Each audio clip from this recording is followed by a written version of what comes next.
to in a anymore. Yes, be the in terms of Hubaimbo, Kosu Hono, at the end of betting your cafa home. But I was saying, Ahubambo Hunsem at saying, oh, our mamma should be before I say, now on my boy home, Baba. I said, please say, the Grenama or which means how Bambo so safe ever home. There have been several reports of low air patronage of Omwa, Wamo air tuabano, Obetimi Amayeng, Emphonia, Ebetre and say, baby, I want Nipana, Wamo tuabano, Omodroson, Omo Mwaka, Waline, Mwako tuabano, Omodono, Edoson, and Omo Mwatuno, so they kikanwa. Obetimi Aka say, I 10 out a swayni. Okay, take an over a more original line so no.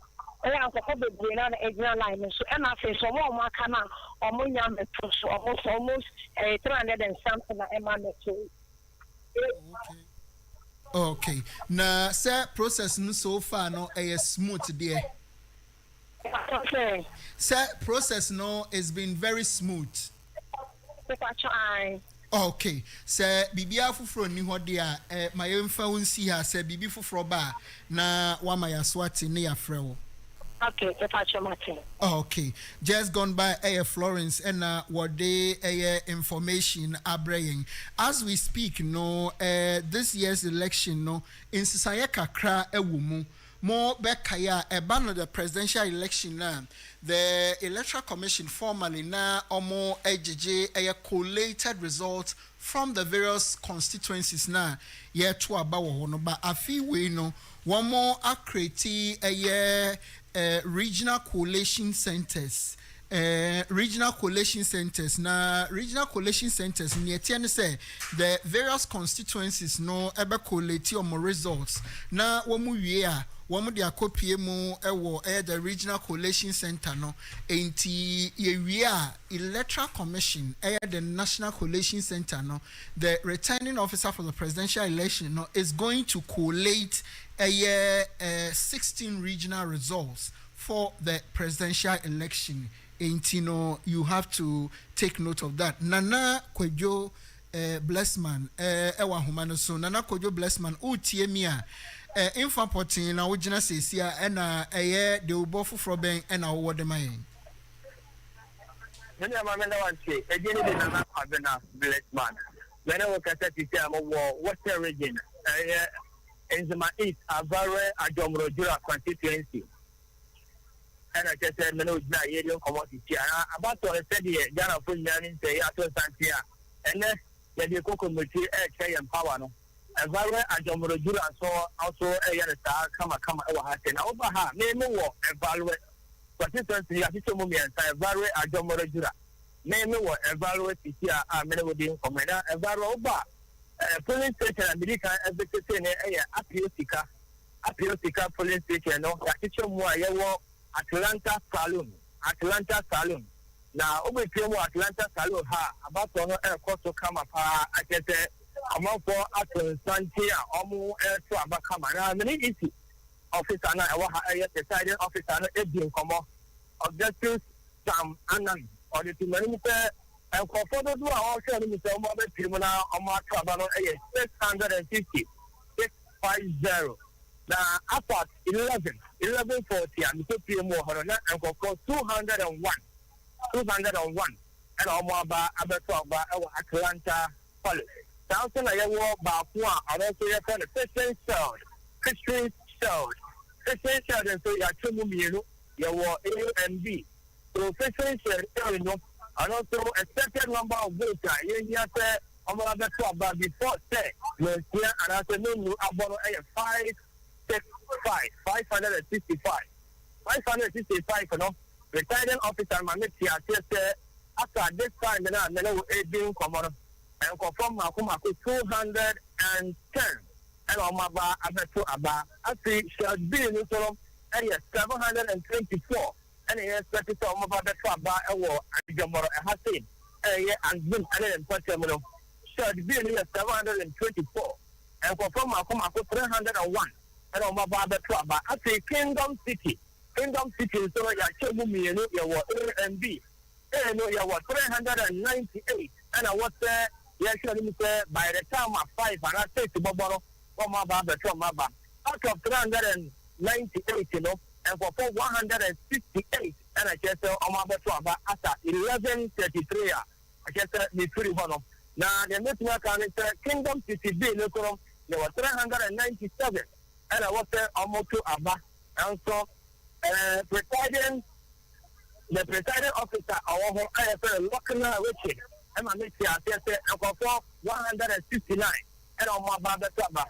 Now my main story and 2 minutes young class FM football over Azumha a very Ajamro Jura a barrel for the baby MP na in the MP almost Malcolm Akumiasa your honorable Catherine Ablama Piku or Jamu Ediama MPP and your honorable Kofi Akonoku or no any record in Cuba. I get there or here. And your war by honorable Joshua Elijah Kabla. Or no now independent but ordinatoma Akobo the new photo no I get the Ujmu Ediamomo. Now me call the honorable Catherine Ablama Piku Atonabano or no any Bimish. Santania Bimish. Now about the two number come I get we do want to know why the come and both know of my message. I said, if you are the about to read your own kata, I can about to call your young work. I sent you to me and Jake Nanuasam and Farmer a year for honorable Carson and Abdullah people. I would know Ariama and people parliamentary candidate. Our Hassel, a value I don't regular. About the Tunaba, I come. And ban security, a bomb bonnet here. They give us a gun for another year. Bomb bonnet, I give some and after you do my say, I am campaign. It will have a ban bonnet at the Mupam paper. Then Kabi of the Kubia, when your police proper, and I can say, and oh, I'm not for consulting a young Memukatio Hapa. The mouth for a consulting almost a general more or more to Mamma. Sir, Bibi Fufro, and you are young Faunsia, Bibi Fufro ba, then na one my update no. Young Kwahumano so na. Yeni nane kia endi engtown die or reporte one of the polling stations. Nane kia mawa kwaba say when ya information fufuro bi a de begu akwan so amaya yetie yo mami entia yetie fo nyina tete amene mo kase die medina hacho main market hanom na medina na hanom mpesa wetu na honorable Michael Quay Junior eto abana mede ehun fonini ehun videos etoso ye page ni mu senya ahwefo ewo Facebook nso be hu de ekoso honorable aba betu na ba na odin semba ku mienu bituja osi onu de oba ye na obuse mu no ne owarehwemu se aba we ku ade ekoso constituency ha de MPP for ene wuli wa hanu nti owa we hwemu se eye den ya onu a ne befa e na fin so osi obe commendi iti no wo election process no senya nyoma nyina kototin ediaba because obaye no ogu se bibia de na kwemu boni bia mbaye gidigidi bia mbaye akatakase bia mbaye all the polling agents no so obia ne nyoma senya ne kwanda so pepepe nti no ni se modi tu eja no so eno na media to page ni nti so far no ye de ni edi na chi ahwe de obeka bie mu na ifufo ho no ma ye de aso afun ye tiefo Nanekia mamimbisa wo process no ewo ho no to say because some of the polling stations no ebimo edia to edwa say turnout no is a bit low.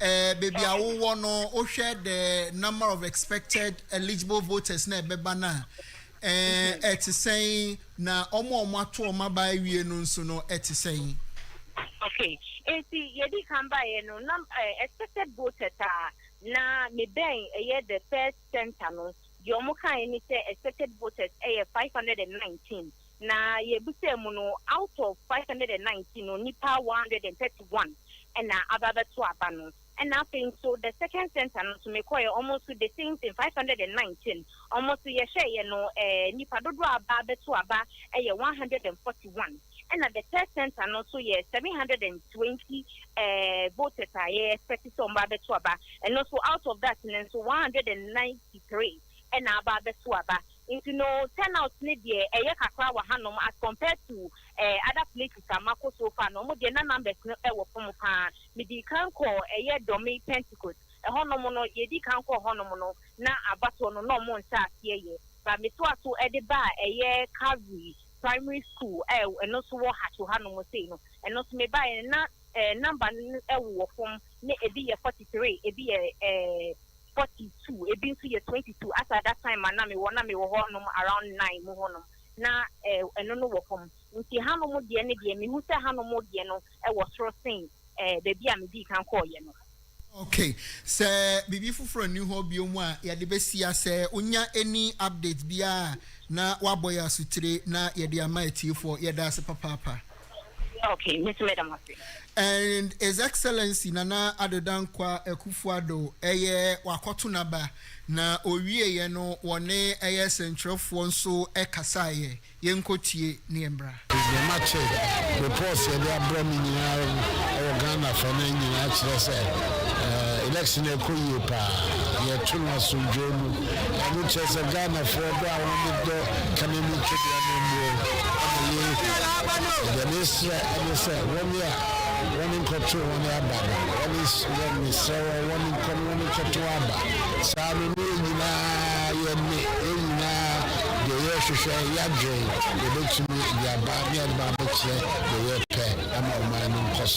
That's the President of the Republic of Ghana.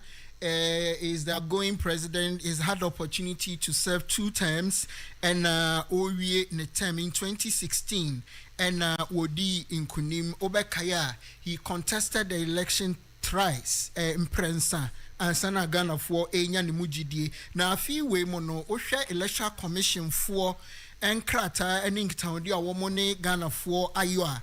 Nipa yeshe ni muse womo ebetuaba afi no 18,774,159 18,774,159 na ohwe now the total afi 2020 na yenya an increase in registered voters no by 10.25%. 10.25% na ohwe 2020 the total valid voters are na registered nimuno na 17 million 027 and 641 17 million 027 and 641 registered voters in Chinoshemua. Na say the current voters na it increased by almost over 1 million of new voters are registered representing 18,774,159 and these number of voters say in the over 40,000 polling stations across the country. Yanko Aumano Eja Yankwemo Yansabesa Akan Bismarck Mensa na Yadineding Town. Now Ushemwa a breakdown of the registered voters no yewo omwa biometric data. Na oka biometric data na omwa they will be verified by the biometric device. Nature ordinance EBCC a biometric device and so na yede as I say or no energy we ya sa nipano omododo 18,640,811 18,640,811 a 99.29% of the total valid votes no and to the total number of valid votes are 18,774,159 and emu 18,640,811 and biometrically no yedi omonsa basis infidie no so na ya hwe se simesi na gina wo yi a ananyo no a Bismarck Mensa ewa homa no so yene no ending town de Bismarck o wa info important se sia na edien foforo na wo de mayen. Mene da me da say with my sister ka say me wo afija kwabo east me di mani chire mu wo atweso me free afija kwabo east no sorry me wo kwabo east me free kwabo east no me chire mu wo atweso no ka say apapa makoni na no ya dia turnout no enshada nye gidigidi bebre wo apapa makoni na titiri start free aswanse also about something you know aswanse dey ho baby a very hot seater both MPP and NDC na no try say ombutimi agi seat na free NDC for some you know ama aswanse no I around the hot seater because the also call also turn out no nya form and say that you get about go for ever to omabade. Okay, enti no one nso obetimi aka say turn out no enhye da enso bebre wo ho. Obetimi turn out no enhye da enso bebre but oko one center efe ho aboabo primary A1 a omo ababo primary 1 and 2 oko 1 na ilipa to about ho 5 6 7 na you feel ho no na lipa almost 92 and I bet you know but 10 to ensure and gidi but M5 Canadian when you say M5 in consider na do na atimi aba beto aba.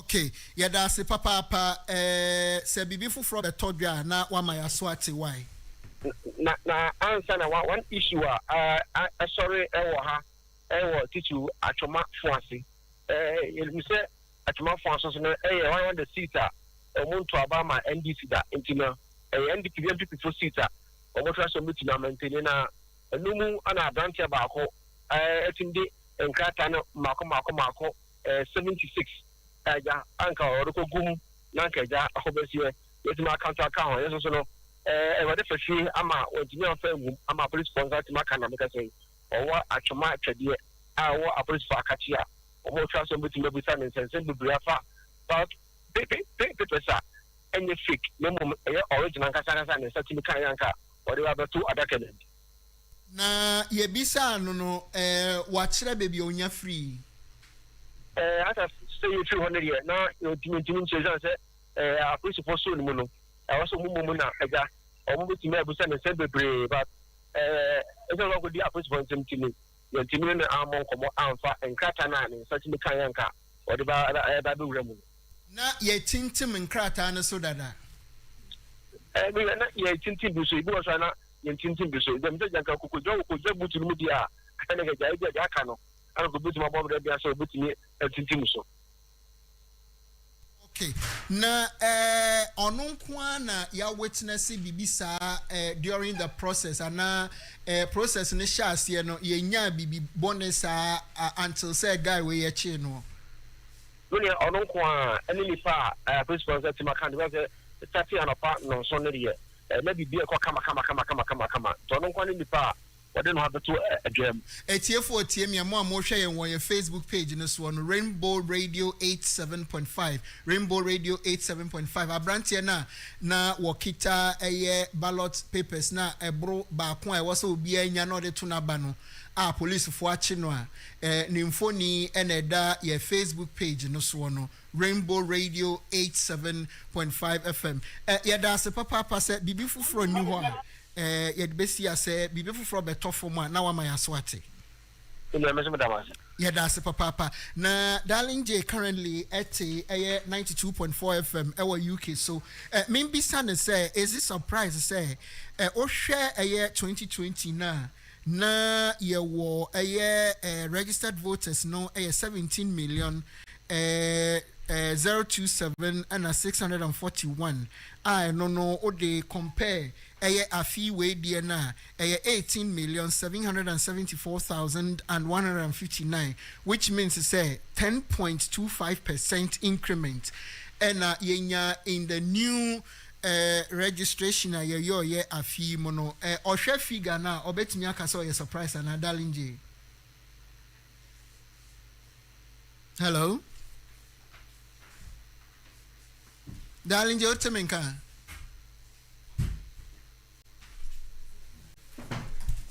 hello Yeah, mensakana meneno ebedi sa Vladimir Putin Crawford. Hello. And they couldn't substantiate what they wrote. It is quite easy. Okay, we'll get them back as and when necessary. They are discussing something else. So, send me the two. You share the breakdown of the register now. You want another total number of persons. I share him some better banner for the special voting. No, security agencies, Central for EC officials. Almost share nimu say one more ebeshama manfo ato abano. Any one more can special voting. Ni one more do one 131,478. 131,478. I no. And a few women nanka yehwe nim so mbeba beto aba na ode toto 2020 die no ho na special voting list na ye de to aba 2020 no na ye 109,577 na ode toto 2024 die no ho a it increased by 19.9%. It increased by 19.9%. Na one beto aba enye biometrical ana say ye the biometric device no ebe verification amomo no one no ye be verify omo manually ene ye to aba no omo dodo no 1,870 yanko ashaman na ye lion enko kasa Linus enko kasa Linus otemenka ashama infa potin ena wujina ena nkomobe na wo edemayen yo edasi mami fa kunyi na nchia obibia oti Rainbow FM yayina ma pime wa Ashaman government school me no kasa bisiano boost turn out ni eda from kakra compared to the early hours of 7 a.m. and 8 a.m. I want to believe that because it means a peak and another thing. So only go for na kasa obi aka just say o twena even like aba from kakra na between feel akoto na but so far I think the process in Ashama very calm because they instead between see and say any chaotic thing and say chaotic thing they have in Ashama now. The one is Ashama the second largest constituency in Greater Accra. Eban say vote Ashama NDC hegemony we share from the year 2000. Ashama is one of the strong groups as my NDC. And that year, the Grena in Mukasana, the Grena they want to change. They want to bring GDM back, and then they still want to maintain the current and the incumbent MP for Ashama. And so far, I think the process has been very, very smooth so far. Ashama was 17 electoral areas and then 355 polling stations. So far, from 6 a.m. I started saying new call rounds. I've visited about 7 electoral areas so far, but what I have seen so far, most turnout very slow. Now, what do you think, sir, may have contributed to a low turnout? Only a month for Kasa, what have you been able to gather from them in terms of Nienti Awomum PM Babontin Betuaba? Bibina and your mooding Kobono, Bibina give a lot of reasons, but we share 2 reasons now for Fubi Minor. I think the one, Juma Bibina, because most of them are self-employed, so they want to go and make something small because Christmas is coming. Into Amuko is doing one, some could be on the shop now. Later in the day, around 3 or 4 now. Then they'll come back and then they'll vote. They will not say complain that the sun is too much and they want to stay indoors for a while. And when the sun is down, they'll come out and they are not next to come. But they have assured most of us that they are going to vote because they really need a massive change. Na voter turnout no bosu bioma ye encouraging and now o compare one more to about so far no to the number of expected voters no obeka say na enye encouraging encouraging because early in the morning around 7 a.m. na no Manchester electoral area and it was somewhere around Ashaman Lebanon zone 2 Akoba to zone 1 and then a bit of zone 3 Kakra. Now early hours now the number was very good because most of the voters I mean Mukasa they want to do it very early and then go back to do their various business and then go back to their homes and then continue house duty. And since then, the few ones I have visited in there are very low, especially the one I visited at Roman Down, Ubakachi, electoral area, close to under bridge, and presiding officer, Mubarak Alasan Kasana. Okay, expected voters are very 400, but what they have recorded so far, it's not even up to 100. So the vote turnout has been very, very poor, but he's very optimistic that before the close of the day, the numbers will keep coming. Okay. Yeah, that's a papa information for Frobi Ebetodia na Wamayehu. Why? Oh, okay. Linus and Yeneno Ekasa Yera from Ashaman. Na Oshemwa and ya presidential ne parliamentary Nunkwa and Yetuo. Na presidential and parliamentary. In terms of the presidential elections, no candidates bako 12 and Ejina say yento omuswaba. Na in terms of the candidates, na 13, but mami ekuyadonko nyameto ninsa freno Emma wako nekrechi intino na manenso eti ede aba 12. Na the two main contenders of the election no for the presidential no former President John Dramani Mahama on the ticket of the opposition National Democratic Congress, and the Vice President of the Republic of Ghana contesting on the ticket of the ruling New Patriotic Party. There are other candidates at Womonso Ewo ballot so the leader and founder of Afrafranto Ora Alan Kojo Chemating Wononso Ewo Hobi Nana Kwame Bediakon the leader of the New Force Ononso Ewo Hobi Mame Sapon Kumankuma and also Ewo Subi and afe nso no several other candidates me de omodin betudwa ma menkwa maso na me ne ama entwetwe nkomo ama wotie mi a infa porting na wo sisi and what can you report from where you are currently? Okay, Master Rashid, me answer paper ni na komala in kwantana na mpempemu de be dia migina Madina Zongo Junction na police station migina Central Mosque. Over Central Mosque Sanma, better within 10 to 15 minutes there, Madina ha in Shona Topa, Anna no day, I feel I said here above from Kakra, and I'm so crama Central Mosque Hanumuna Mijano. I had the police station Makuma 47 and a Wahano Moa, this year Swaba. As I'm saying, no day, canopy, people on Mokampunam, the whole video to a year platform, so in Shona Tata, so Emma, so a Bobasi, and electoral officials nation normal suspended voting the Kakra and say, almost a soul, and the Missouri Busina say, and so far so good. And Penny, I brought a Kakra, Emma, in Shono, the Tata canopy, so much to association in the former, and almost 100 now, or more day, or my Guasi. Now, a yes, and some of the Hanamono, police stations, Marco, a yes, 7, and a na beni pado do ayeshen to won beto to won ba e was police station 7 no turn out ni de me ba ni de am gusta in 24 police station officers no omo chese do ta de inside de so turn out no pana na nipa kakra bi pie mu a obi o ma ban no e be ka say e wo down kakra e slow but e mo 5 ni de e hwe ni say e jagana for de e fie e wie mu de mu ko no additional to naba na usha police station makuma ko 7 na Central Mosque so hanum no di pado do ye hwe wo manim sele wo mo beto aba no 3,813 no ni pado do police station 7 ye hwe so beto aba 3,813 Madina Zongo Junction Central Mosque na midikan Madina police station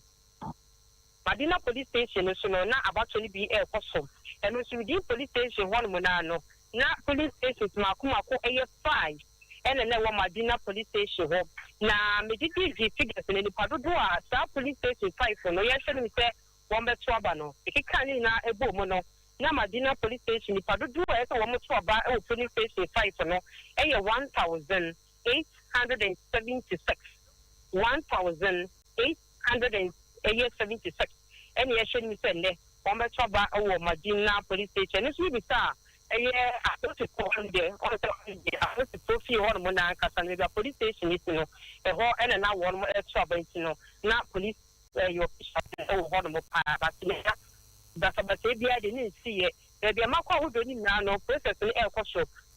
Being one more about so far so good, no, as a 10 out, no, and now a walk for Mokakra. Now, before I send a little police station, you know, the town by a Hanamanano, Baptist, and also a police station, the war, a Madina Dogo Junction. Now, a state community Baptist, you want A1, B1, and a B, into the one police stations, Makumaku 4, and a war, a year state community Baptist war, and also the figures, you know, that police station is fully nano, and if I do an year showing.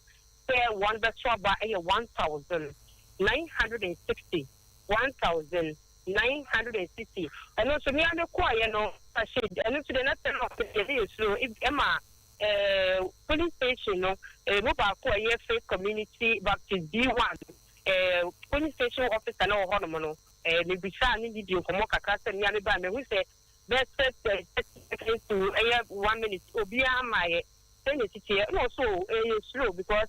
One many person much about no 830. So and now a year faith community Baptist, you know. I want to person much about 450. Hello. Yahuma no ato akwemu, but we'll get her back. Now, young woman so quickly na ye neighbor sheba every year and kasa. Mingi aboshe ojina him fana and come off from na owo edemayen. Okay, the right. Your time I did for you now called Rainbow Radio International, Ghana and UK. You know, can say, Yababi PM or Italy gone police headquarters. Aha, any Ababi do. Aha, near mammy, Sapon, Kuma, and Anapin Puma, Kuma, I would Jinam Diama, CPP, Amu, Kunsa Frankatini, Hano Tuna Bamano Case, or Tuna Baby, Yanano, aiding Comotel na, or not watch the process, the award who not pay, and it's what do who are not to original. So be pro my being your question what you mean as a country for you can Ghana no enye o masona yene ma meaning ko makaka ma kuma ya Rainbow Radio to Ghana UK nje mo sopa na mechia omu na mechia kana fu na especially mo mo UK ni be ya mo tie mo no okay okay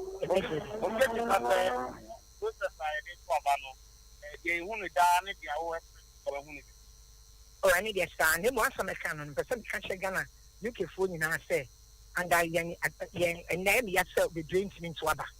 I can assure them say Emma said you in the Rupan Bayajuma. I don't gonna be drinking into Abba. Because Christian no, we are not fair to them. Your mom to Abba, even though you come back Emma Mayeno, where we only need them the right to vote there, even though they have a right, you emphasis them so well. Obey to the Meman Sabbath Ghana for UK. That's for UK. I'm not sure to immediately. Let's check Lama, time national, they buy in man, the short day. I would no, a bay because almost too much region. And almost imagining almost a sense of margin of much. It's very important. Last thing, who has said, or better you can not want to mean, shall I drink decided? I buy a better have a brass, I buy no, I need ya. I put China by then is so, I will UK home. They bring Pona Mohono, a Ghana who changed in Pona Moho. Yes, I'm a young Ghana, and I can assure them that that's the first thing that happened. You know, Macanina and then Dennis said, the guy has been a success. About a very soon, but yeah, on indeed. Nyankasano, a yemen in Japan, now say the Jamaica, the Ghana form, they are peaceful, especially mountain Ghana for Mam Temabawa. We are so peaceful, say sometimes people you wonder why we are that peaceful. I was taking Panamo, more sorry, into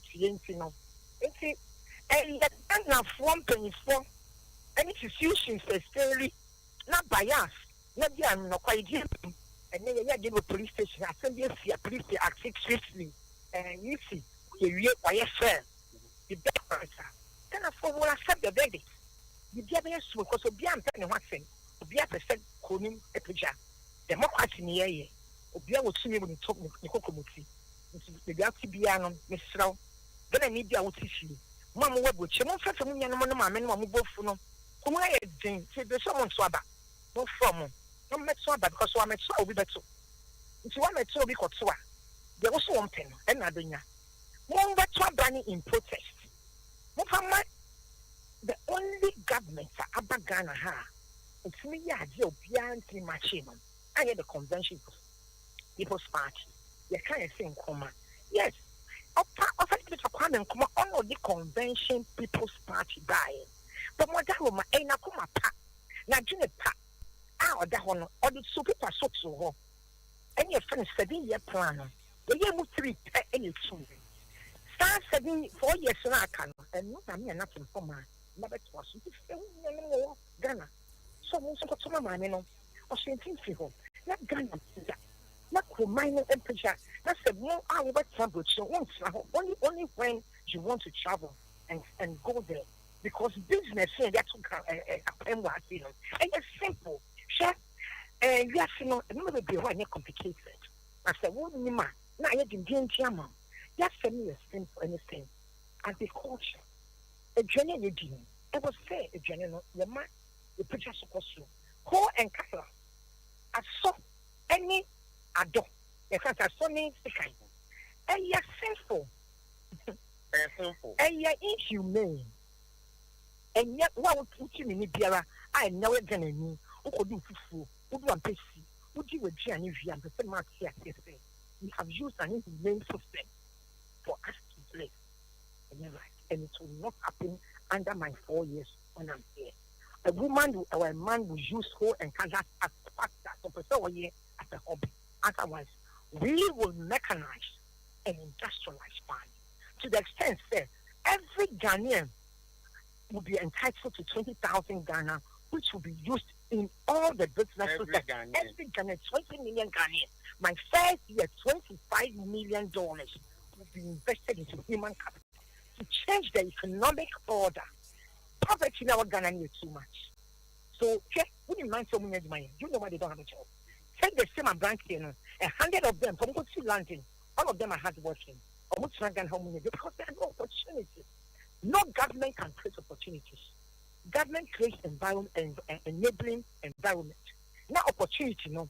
The human being, no, naturally, a creative solution. It's the 20,000 woman. Every Ghanaian who is a born Ghanaian is called Ghana bashers. Even if you are living abroad, we are entitled to that amount of money. It's a business there, including equipment to run commercial farms. You bring the people 10 million Ghana cedis. It means you need 500 Ghanaians to put their investment in that business. Government funds it 100%. And government says, yeah. And any mention with the beer, Juma. So, Obia Juma, that's a factory, you see, you know, if you come, the minister be in, he'll be now, I employ, you know, even if he wants to sleep, because everybody will have a stake. Ownership. And then Chinese for Bahasia, almost see among the toilets, and so much Jabanshi. If they export it will never happen. Okay. Obey what me about 276.23 now. Opa and Ghana for so much. Who would you say at the end of the day, no? About no. Obey it. Me would you say Ghana for bread? Me would mean say Ghana for still enough. My only prayer, and I keep saying that because Sabi, Yana and a about Ghana. Any the way I am monetizing elections, and Masicano, by the way I'm trusting the Ghanaian, say Ojisi Kempu, on Swabano, Emmanuel. Many Suma will be a deal. So if you ask me, I know the Ghanaian, and I begin to be so people are excited because the first time who are bad said it. And I am telling you, a man can say, a nurse say, but some American because never my idea, let's say, a young woman or Babua. And so now, had it 2 years, it's your son, So now is the time for the Convention People's Party. Party I did Ghana CEO. Party I did independence by it's not going to take us back to the economic independence now. You're shot there with all the factories and everything. You're trying to see here. And I can wear my phone. They're coming back to because your madam should not be struggling the way they're struggling. They should not be struggling the way they're struggling. Me can say, or bad time and me. Nipa who are here as an American. And we are going to get to and give it back to the youth. The youth must get power now and make it work for them. They should take ownership. And then China more. And you cheaper saying money or put on and not China. So where are we going? No factories and the trading is taken by foreign firms. That for me, and yeah, acceptable. And yeah, acceptable. So if you ask me, then of Father, and it's my prayer. I can only wish the best based on the fact that I have the best policy and I have the best track record. Best track record as an individual and as a political party. Boshe, hello, Boshe.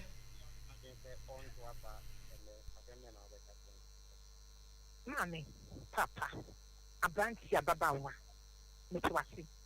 The Jahan catch or say, Mituasi, not so much about. I'll be lying.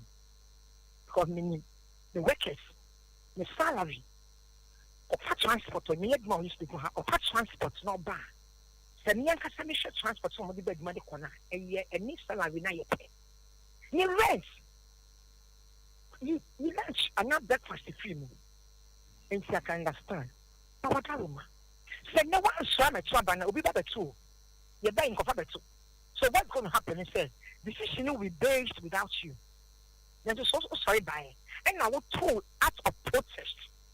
At some or bad time, mammy, now I wouldn't say, or no, your mammy or down team free now. Now, to my now, come back and say, they can't take you for granted.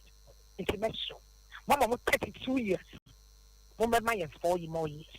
4 years so, me and Francis Sack, Ghana, Shepherd, and Franco do baby, I shall see free now, which is economic independence and bringing better opportunity for the Ghana. The day when you buy your Ghana has a blueprint in the home bomb as well. So, factories in Belgium and Apple, then the blueprint. They signed the back. I'm Mohammed. So, by this time, you're showing Kenya. Factories in Belgium, so I bank for bar, or Muntin in Senegal, and will be because una will share room of your preference. And you're buying car, but the two chiso, the people to can go share. I want to share. Send me a chrono, who you have, who said factory, and you would here. Into the manner you now Commander Sugar Factory now $34 million later acting room for 10 years. Nka Masada CPP Nanika Sam from Poma. Hello, Boshe. People have died for the right to vote. So now Omu say Omunchini and taking for granted. Boshe, Mpacho, Mamimbisa, 2 quick questions. Hello, Boshe. Yeah, video. My main business 2 quick questions. My first one is she raised the issue say Emma Ehuhian ye papa Oshe yang register ne krana Emma dodwana edoso chen mermano but Oshe the mana enyahu kwan eba ballot no so for both presidential and parliamentary now it has not been encouraging. I feel we no ono any mami ekuadonko and unfortunately nyame to ne nsafre no as a woman or what ballot in this no is she worried say baby a democracy now bedroom no we're still not giving women the opportunity to participate in a democratic process now? Yes, me know yeah I agree to some extent say no maybe again ma ewo Ghana especially when it comes to political involvement. If you say a man bedroom no there isn't the idea of pregnancy, taking care of children, and working, the combination very difficult. And now, politics is very involving. But the truth of the matter, and it's the next man said they should not wait for a bit more opportunity. You must get up and present yourself. So once you not so down over opportunity not by the how now personally for us, so this thing, affirmative action, but if I'm hoping say. With affirmative action, forcing the system to recognize and give against women. And there are more women to come. And people like us, I am trying to say, let me, I don't do the level. I mean, I compete here, I am winning. I don't know a political party that is starting from the coming from a party. I'm hoping that it will encourage other women also to get up because we are a decision making system. No, no, peripherals, let's say, and ma couldn't because decision is made by the executive. The executive, you know, actually, in the mark issues that they be an actually, I'm going to be a bomb, and I would go back to her. Not with you, not with you, not with you. Yes, you know, we are going to say, a man, we should do better. But we should say, moving forward, you know, especially under my administration, they will do very well. Because a lot of things, you know, men encourage them and ma to do it. And now with my presence as a banner, I don't know how to be as a few over to get help as well. I know, sir, she've expressed strong optimism of winning the elections. Mom, realistically, we share various predictions and projections. Abana, the front runners, no, Mahamane, Ura, Vice President Dr. Mahmoud Bawumia. Some have even predicted, say, the race is likely to go into a runoff. As a contender in the race, no, a common character who say they have plans, say, in the unlikely event, say, the election should go to a runoff, no, they have somebody, in the unlikely events, almost in Winia, they would have somebody, they will rally the party base to support in the next round of elections. And maybe I can tell you this on authority. We have not sat down as a political party to say we are definitely going here, left or right. But I can say that I have policies that I believe myself the country. And policies are over 32 years. And I get to be a team organ. So what would entice me to go if there's a runoff and I have to take a decision of supporting any party, and I believe my party members will do the same. Is the party that will be there to come up with some of the policies that we have come up with, which is a policy that will bring the only policy that's likely to change the economic order. Ghana Bashers, Agosho. Why should a farmer be using her canvas at this time? Why should a farmer be farming on the farm and having to sell his own or her own produce? Why? One farmer no only anything. The farmer doesn't even know how many eggs the next village are planted. We will use technology. That's what we call it the agro show. And why should we come and sit here and vote for somebody? Now, we too many here when we start to the idea, we are vote a voting place for advantage for another 4 years. We are talking about government at your doorstep. We will support the government who is going to do that. We are paying that though. So Ghanaians, it doesn't matter what the polls say. It doesn't matter what people think. And see, give the time here. Let's finish to the will and let's see what we talk about. But I can assure you that I am not going to support anybody just for the fact that it's according to our maturity. No, maturity has been ruling this party, this country, for 32 years. And this country is at a place here, it is scary. So we are going to work with people that believe in the youth, and believe in the country. They have policies like the Convention People's Party and politics that is human-centered, welfare and the developmental agenda of the people. And for that, we will not have any discussion on where we join and who we don't join. Okay, thank you very much for the opportunity. Boshe, over to you.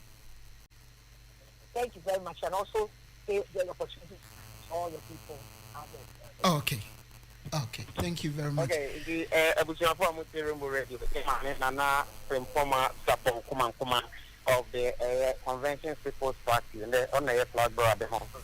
And Yanana Atotun Koma, the one and numerous of Ghana for a Ghana and UK in activity. Okay, Boshe, yedase papa any interaction only Mame Sapon Kuma of the Convention People's Party. She is the presidential candidate, and I would say one Boshe Eddie in town. The young man so near ne Ebusia and Casa. Ebusia infana ojina says here a DM for fro and you can report for us. Yeah, that's it. Here from Utie and down my way. So you see, I'm a copy of evaluate a Jamorjura. But for now, in the world, Jamor constituency. What about after says a cook coming back, I say, na you see for us, someone, Yama, a more chance for voters for no maba, some other to abandon. But what should I say? You know, I need to be to just say, I still election, Barbara Kennedy election. So, shots, the king send ball, they bring out all her say now. Security follows a boom so and I'm purchased some more say, but the answer and that has say. So the Timor of Jomo constituency at the 10 primary and a honoma around 819 out of 578 voter. They were expecting 32 at 2 years at that time, but for now, that is 1210 and copy of 1 month. So, from up to 206. 206 out of 578.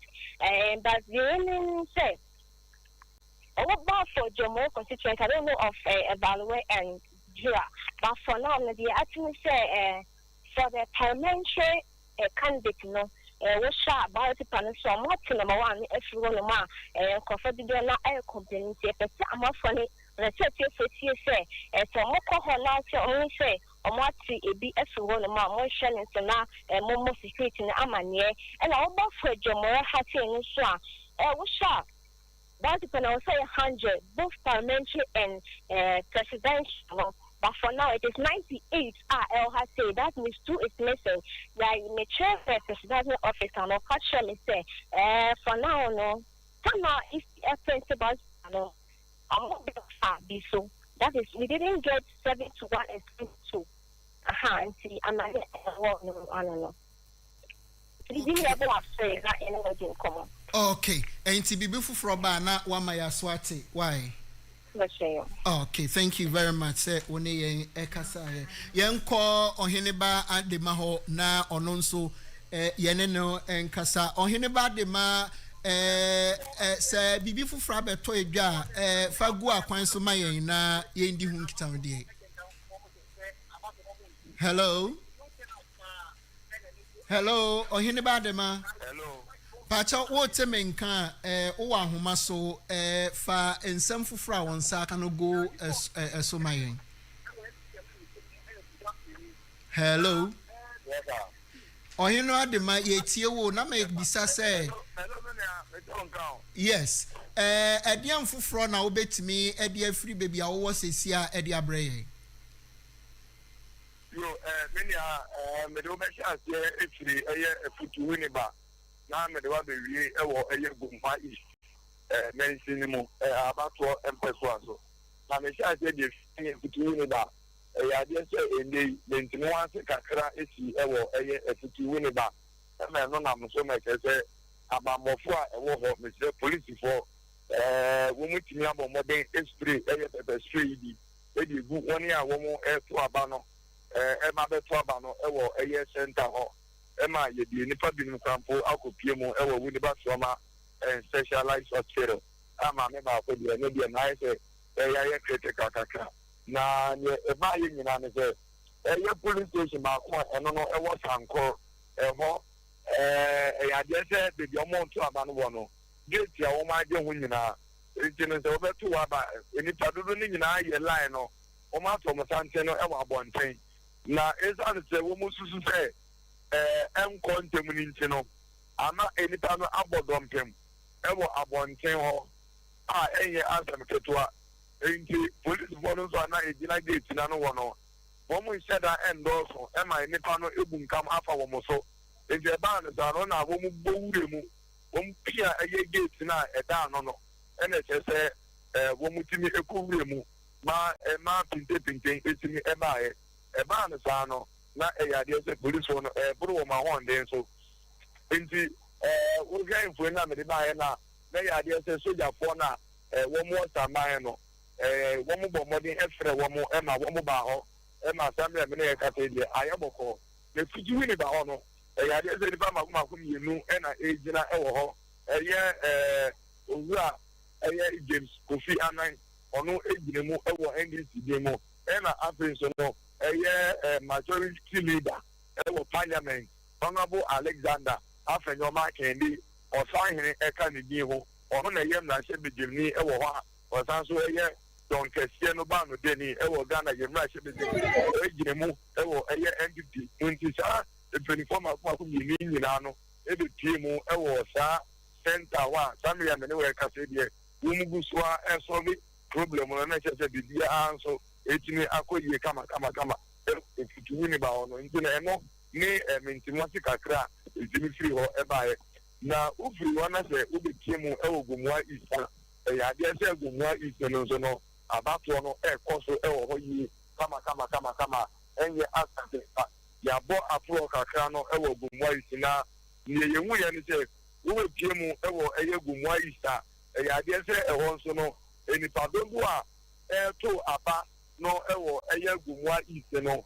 womu edosu ye papa enye asem ketwa eno de womu dogu no eye 116,421 ena police station tawudu 211 ena electoral areas 12 ena kese yense eni mo se enipa 16,421 ebeba na kese ma ba so aba no na udi weni chire mo ogumwa east wa ewule mu ogudiata 14 dominance ochire ko ne nkongre to aso ho no ye hu ni se turn out no ayelo kakra ye ne pato do no edi nkomo uhwe police station center bi omo a eni pa be 400 na wo mo hwe ni mo to ma be to aba wo be bi no na eni pa be 21 ebi wa be 100 ebi wa be 80 ebi wa be 50 na se so mo ti aba be to aba ni do if you don't know what more expect you more particular police station was a woman to Abana we think 10 out and ever come kaka it me go more than any 1 year was a woman called to Abana everything come up and if I don't know say one more last hour do I have on 9 you know no more and I said they about to na ya start to say yeah kind minimum 4 o'clock and as I said, one more call, it was 4:30. Now, if you bet 12 years a day, 10 out of the loop, and yeah, as I'm going to say about your committee, easy, kind of saying security for no, women united with Abus, and I want more attitude. If I do go on, last hour above 4:30, and I said, one now, one my baby, 2 1 my banner, the year 8 come and do so far no, if you win it back. Ena answering so no gumwa is amanebo ena media som rembo etiopo. Okay, yada se papa any de obo a odi aman bibi foforo ba na wama yaso ate yenkwa omanso ne ene Samale nso enko kasa Samale yema wakwa ba ede badwumadie ni so emfa na wogina sesi a dian foforo ena wobetimi ede atudwade amayen Akan constituency IO Timantemo ase na sabda me no kasa so tension bi amman hu me so ewo krobi ayefa ho se Dodo Tamale IO Akan constituency eno nyina no se nkofo bi a won anim ewo community no mo won amma o muti so ewo community no mo anka won prison on ba beto aba ewo community no mo na amanfo na wo community no mo na amma o mu kwa so on beto aba ewo ahase enti parliamentary candidates na Akan constituency say no owura engineer Gomado na lawyer Tasan Mustafa omo empeni for the team police station Dodo Tamale na mpepra me no ekese no oti regional your friend say chairman ND Samanyu Kono Krampo also ate ama security for akuku dam so team say na mre amero ekese so tankofo na omo so up police station ntin ka omo be to amo aba hase no amabo no ejire say omo edi any register no mo na wo hwe kwampo omo ye nkofo be omo anim omo constituency no mo na omo anim omo fuda say omo efi problem mu anase omo fi oman fufuro so na bebre na esiso say omo fi oman fufuro so na omo eba beto omo aba constituency no mo anase police station no mo hase enti omo epamo omo entapara so na so omo eka ntembe enwurai say matomens be so show up saying anka omo presi amanfo no kinchina atwe ombeto abane police station no na so boys na omo area so omo frɛ ya post for na omo constituency no mo enti a post for the brina ebepim ha say a presenting nkofo no me anto aba sabra me no ekasa nso ye wo assemblyman na owo Dodo Tamale ha say when in betime atutu for mo kakra Dodo Tamale then your friend say police station ha say no then e boss ye won say a post for security services for I would want to have a few more then e course for the sake of the language, I cannot express myself in the too fluent. Okay, okay.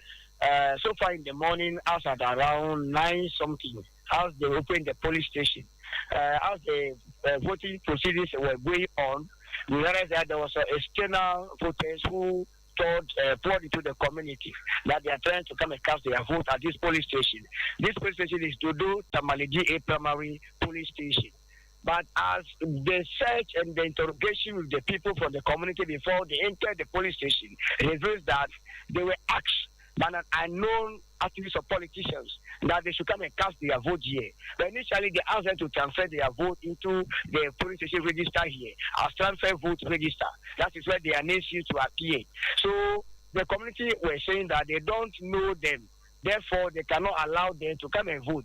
Since the registration of assembly vote casted a unit committee, they are not part of the voting over here. So they don't understand why this time the number out of about 39 to 40 plus that are coming to cast vote, where none of them were identified as being part of this vicinity or residing in this community. That is why they are preventing them to vote. Being that the NPP party politicians, their chairman and other constituency secretaries were here that Kinchina they should vote because they have a voting right that they have registered as qualified voters. But the residents of the community Dodo Tamale saying that since they don't know them, they are not doing any day-to-day activity with them, so they cannot allow them to vote. That was what developed to end as some misunderstanding between the community and the constitutional secretary of the NPP. That's why their chairman came to detain or stop the voting exercise for some time. We saw some macho men over here. Where are they from? Are they the people you know in the community or they are from the political party? Actually, I could not identify them as being residents or people in the community, but per my view and my interrogation, it reveals that they are from maybe within the constituency or from somewhere which the NPP deployed to come to rescue their stand, to allow those people from outside the police station to come and cast their vote. They are just protecting them and they are allowing them to go and cast their vote. That's what I know them about. Okay. Please, what's your name? My name is Ajimai Shiram Kingsford. Okay. Over Ajimai Shiram Kingsford, and the Ghana or Assemblyman, Dodo Tamale, Kurubian, Akan constituency.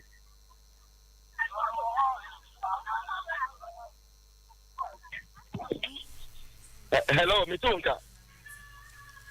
Hello, Otemenka.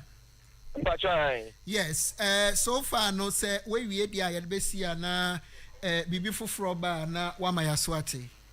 Yo. Okay. Na sesi ayeka say ora say Richie and what name ewo 92.4 FM in the United Kingdom. Say Richie Otemenka. Hello.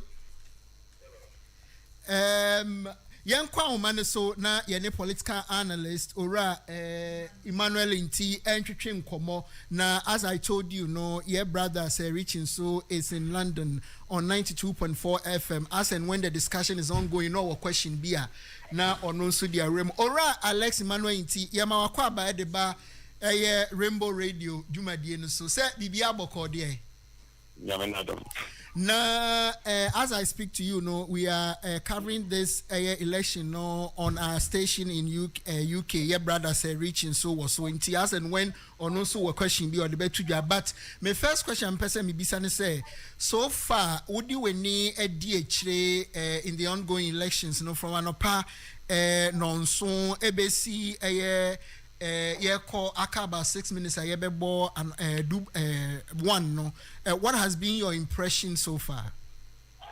My chairman I would say this election no security no the security agencies are doing their best, and Ghanaians applaud them for that. However, no, some hooligans kakrabi so more activities, and more. I pray the security agencies so clamp down. Na also the way of it and probably sabri atmosphere na between a serene environment, even during the counting and even after counting. I believe it says with the security, more kudos to whatever they are doing.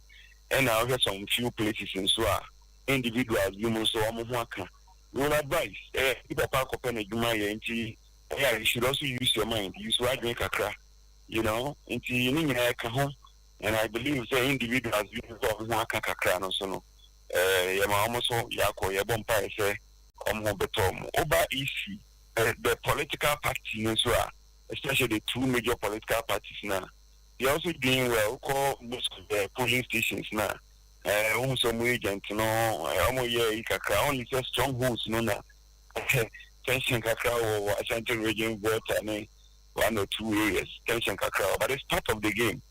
And coming back to the party faithfuls, Nankasa, I think almost say mobilize the people. Just people are disgruntled with how the economy is into research. I share that say about to apathy very very high, turnout very very very low. Not turnout most of the areas turn out very very low, and I think from the research my data indicates turn out never low and our party never high. The ruling government because most of their members now are disappointed in their own government. And these are some of the things. I must say the easy but there are some few things there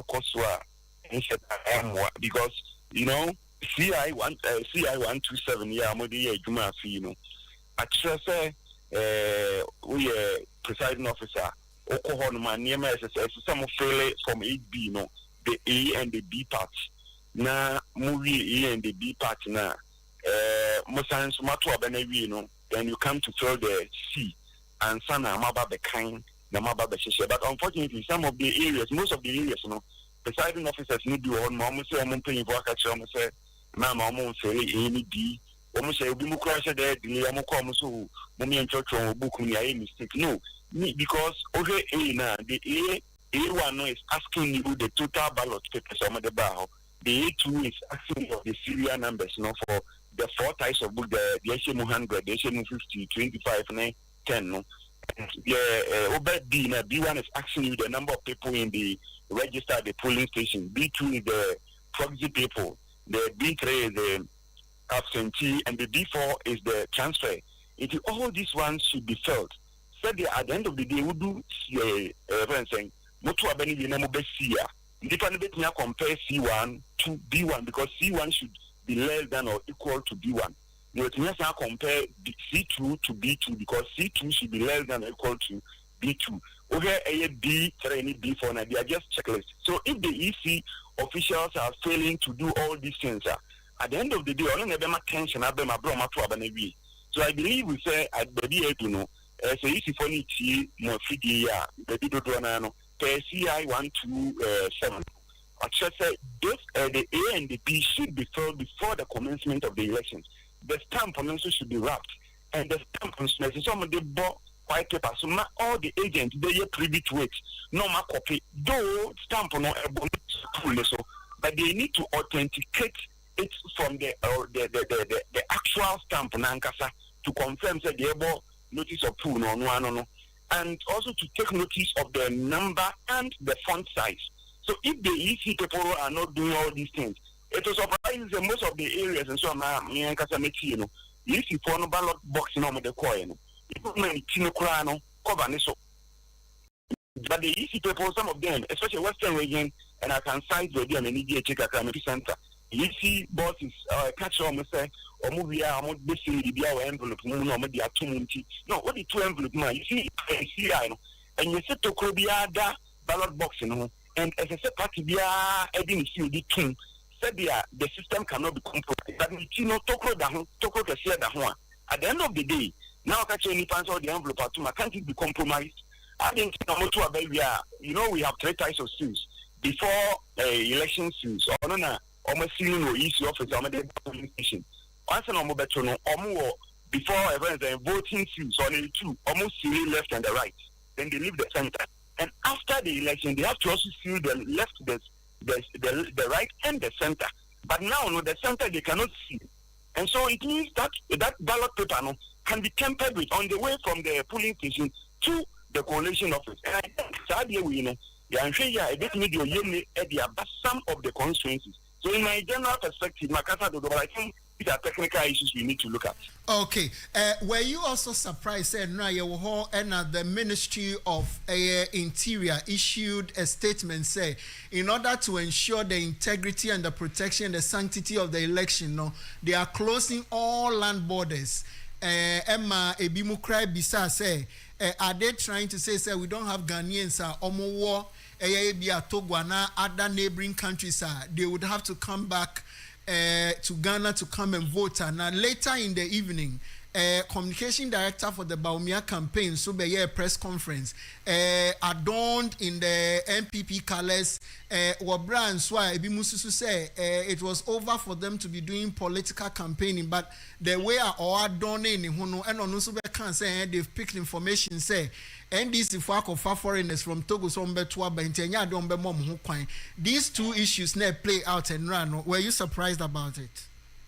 I would say I wasn't surprised, but Nipano Bekasama, Dr. Baumia, you know, sometimes they make flawed arguments. I don't know how they analyze issues. The fact that someone is coming from Togo doesn't mean automatically he's coming to vote for NDC. Because voting is a secret, you know, civil rights. You cannot tag Obi to Betwama NDC. Then you, that person, you lack the knowledge, you know. Now, constitution actually says voting is, you know, it's a secret kind of thing. You know, Interior Ministry, you know, Nipan also Betwaba now beyond the border, or voters ID. In a voters ID, so no, at least your code, Ubetmiabo, Edia who say voters ID and Nipanikwana authentic. Aging Kaboda no crash, allow those people no more voters ID now, the border point, checkpoint, you know. Code, indeed, say to me verify say Nipan or your authentic market picture. You can let me in. And so far as what that voting, you should not disenfranchise the individual. Because voting, they are disenfranchised. And you know, you don't have timelines. Can say, well, now my name is Sabri, I want you to that in that case, you know, then you are disenfranchising most of the people more outside for business or for whatever reasons. And yet because of about 20, Mama being conquering business, Mama conquer you being security because of about 2 benefit, yes, you can't the anymore. I was expecting the Interior Ministry to be proactive. Say, okay, me Alex, me will be a Cote d'Ivoire. Cote d'Ivoire na me be enter Ghana border, or a Lugo no. Me do one more, we saw your Ghanaian, I do BBA, also the 12, or voters ID, imagine, my boss short code no star 92 something no. Indeed, mobile no, and your response say, I'm Pameto about will be a kind, or do this, in the picture and all win. So then it means I'm authentic. It's all close to border, and me, you should give me that privilege so that you don't disenfranchise me. So, but if that young guy should sit somewhere and just make claim, an initial claim, and now hypothesis says, will be all baby the trauma NDC, then I think it's a drunkard comment. That's purely Pamon Tafa's comment. And wow. So is the description of the drunkard not too excessive? No, this is an argument, you know. And I'm saying you need to make logic from whatever argument you are making. And the logic is, you know, the Constitution says you should not disenfranchise anyone. So if your decision will disenfranchise the rights of a citizen to vote, then it becomes a Pamon Tafa's way of arguing. Okay. Personally, that's because all disenfranchisement so I'm into about on what basis? Even on what prison class I'm to about. Freedom, freedom, so much me to about. Namena Munji freedom, freedom, and I didn't need to about. Okay. Ora Alex Manointi, Yenya Bema Serichi, Etnemu, 92.4 FM in the United Kingdom. Or was some questions being to match? I need dear Mwajina Somamena or no so Mbong Remo. Ora Serichi, Ora Inti, are you ready if you have any questions for him? Yo, Mr. Inti, let me say what you're saying. Mumpayo London, your monitor UK, your monitor. Now, Yanyano and TSA deploy a lot of military personnel. Almost was to maintain peace and all that. A requirement to say it is a for Mukuru, Ebeka, bo a year, easy a chidom, and I say, a month for who say a huna. Now, I'm fat a whoosum mesha month for mu, and to be ma a month for a boom fuana.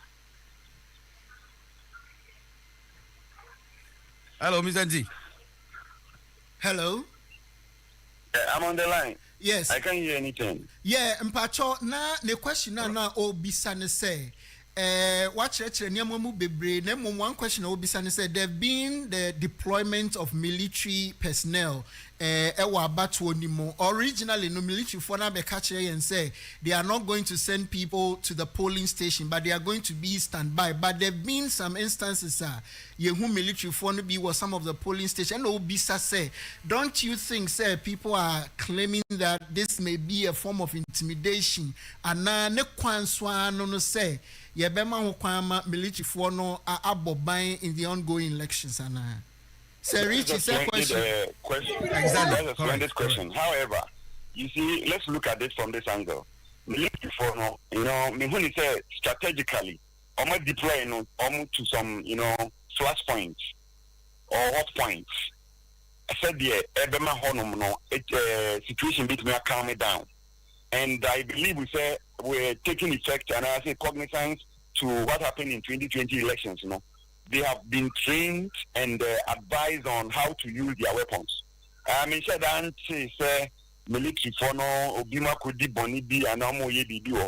Because I'm telling you, you see, on the political parties, Omako from to four, some of the polling stations, they can, mayhem and chaos. Indeed, with the presence of the military, initially, I'm going to mining hot points, say, there will be calm at the polling center. However, coalition center, the constituency coalition centers, and of that one we will advise and plead to the ministry, say, and our Ghana Armed Forces for say, the military should not go inside, but should be outside. Most of, I think 2020, what happened in Takwan Sayim, it was because of the presence of the military inside the coalition center. But when they are outside, nurse recounting never cause a crowd inside the room or whatever. I think because this election, I'm out for the World Cup, and the security agencies in Ghana, India, Korea, check the number now, polling station now, Dodo Ghana. Now you check the number of security officers in Ghana. You realize there's slightly a deficit. There's even how much any two deficit kakabe. The woman say chaos BC polling station bini and failure. It doesn't have security for them, because the people within that substation, or we call the branch or the polling station number 12, you are talking about 700 plus, and they have the 2 or 3 policemen. So in case a riot to be bad, answer now the enforcement, it means you are bringing 1 or 2 officers from another place. Now also some Jim, some baby move by so Jim somewhere.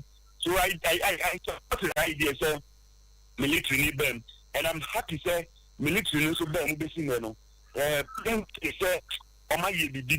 let's pray, sir, me akoso petrol na asomdwaba. Only say Ghana no na nipa dodo na so military fonti, ono krampo be man krofo bi so abohu a, omo ma abonten beto aba.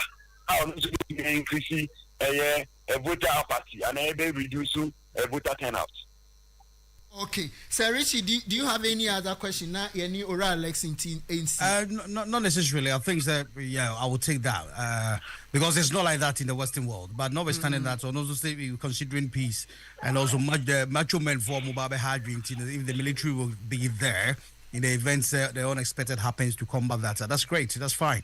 We leave it as it is. But on the other side, as it said, the turnout need to be considered because I'm mindful who the presence of the military. The duty of the military is not to involve themselves when it comes to domestic issues. They have to be ever willing to defend the nation in the event of external aggression.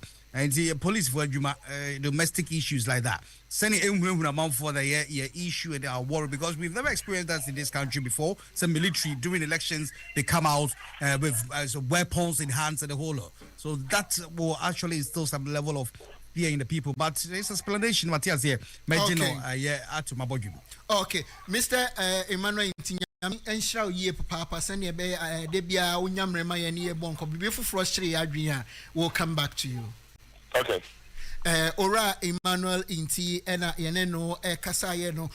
Sir Richie, I don't know if you followed the process so far.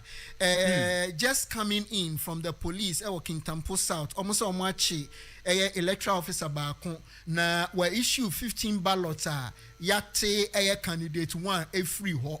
And say aye kasomo any interrogation to investigate nientia or yes there have been some few other issues but just yesterday on the official page of His Excellency former President John Dramani Mahama Odubetu they say they've raised questions about the indelible ink and stamps Yede Edi Dumano, and he is alleging that it affirms the allegation of the EC conniving with the MPP to rig the election for them. And right Diane, sorry, Miracles Abuajen so the truth just say NDC has lured and registered Togolese for any other foreign nationals. When you know play out, what do you make of it?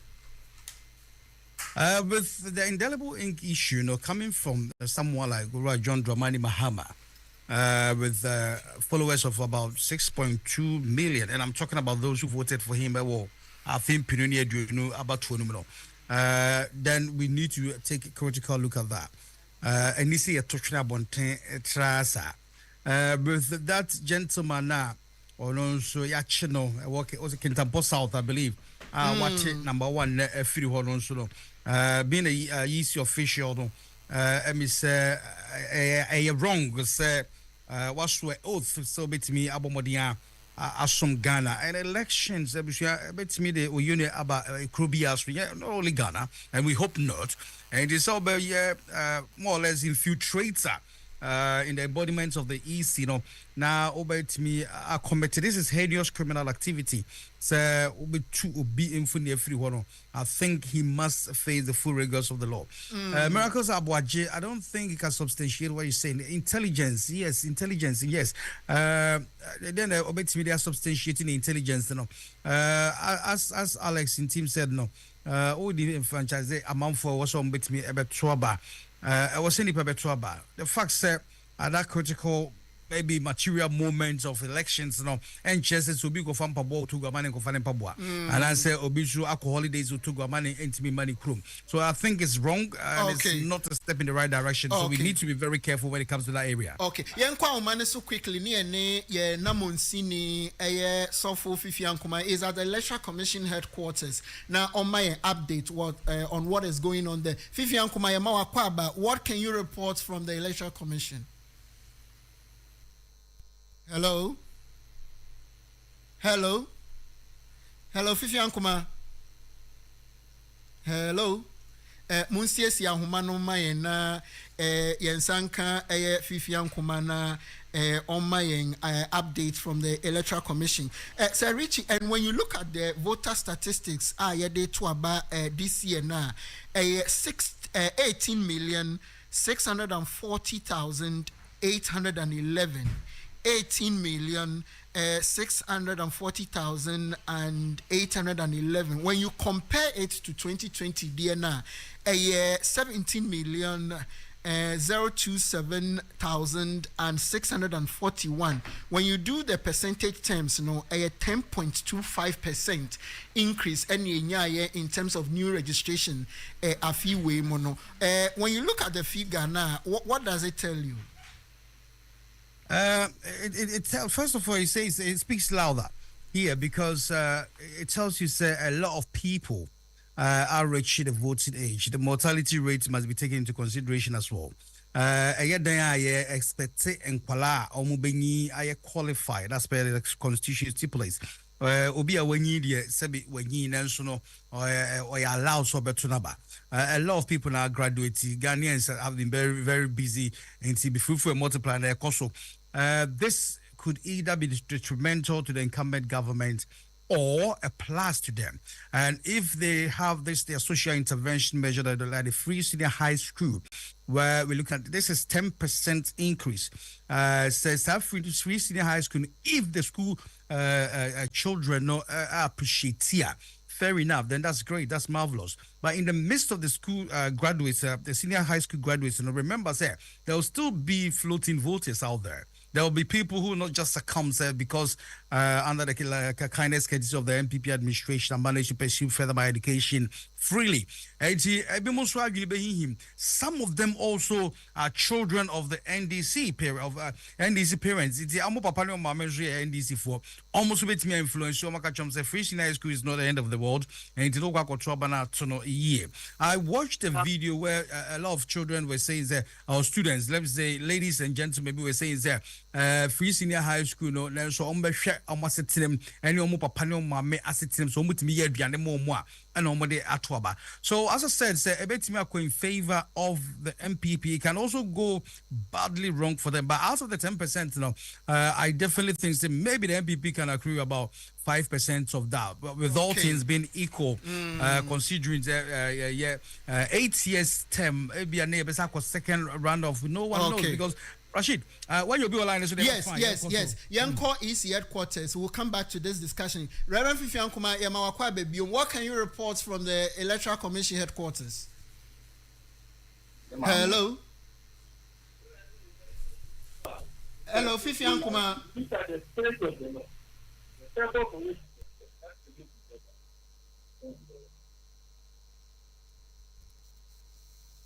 Very much. Next, update to be at 3 p.m. We continue at 6 p.m. and then 9 p.m. Thank you very much. Thank you, commissioners, deputy chairs, directors, and deputy directors for coming. Members of the board, thank you. It brings our update to the next 3 hours.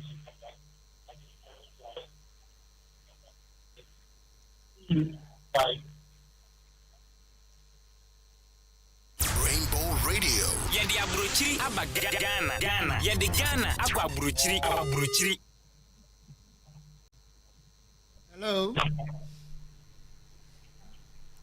Hello, Fifi Ankuma. So just gone by a update Electoral Commission the MI Mobekaya before the election they issued a statement one more say they are going to provide periodic updates on December 7th so omo first one no anopano around 9 a.m. hono na ye bo one no and one more sign Eddie Fufroyi abetu edwa one more the latest updates on what is happening on the grounds. So far no one over 99% of polling stations across the country, over 40,000 polling stations across the country in the 276 polling stations no one started about one at exactly 7 a.m. So they believe that the process has been very smooth since the election. They are anticipating say media will report accurately and transparently. Now they are also prepared to ensure that information be the ubon jumano wamo ede ebeto edwade amaye mamenkwa amane so na many abizi enkasa ora abizi ugina himfa sesia na den foforo na obetimi report amaye yo meda say mentia ekefo amuke Rainbow Radio International ene Ghana ne we bi missing na menu ekasa sesia no na be piemu e wo Temasco. That is Tema Secondary School. Ewo Tema West. Now, me be do honeymoon say no. Me bo mo di anu bio no ekasai. Na they are all trying to say. A honeymoon say no police station e wa honeymoon ye mienu. Ye wo A and ye wo B. Now over A now. At 7:01 a.m. and about to know a chapter. Now challenge kaka omunya yene say. Na machine no me so no e delay kaka. Na anche bia and rectify ya and no start say a year juma. Now after 12:27 na omu a was omu voting and omu was omu voting now near 490.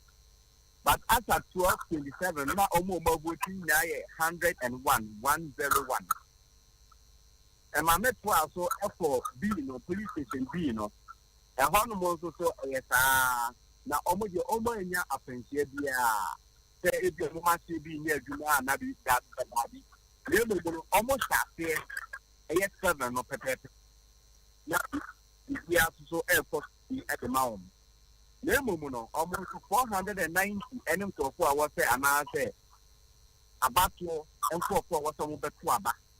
Now some of the room or some of the twaba. Then so after 12:30 now almost about the twaba 96. I mean now so kabuma at just 10 out no a very low.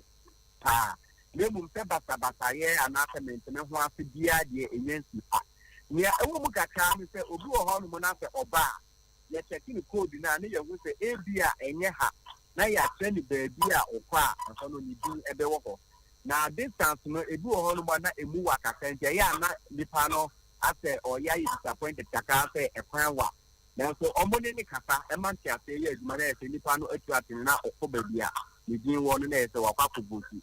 It is so far so good. The master, I from a secondary school, how do we say in there?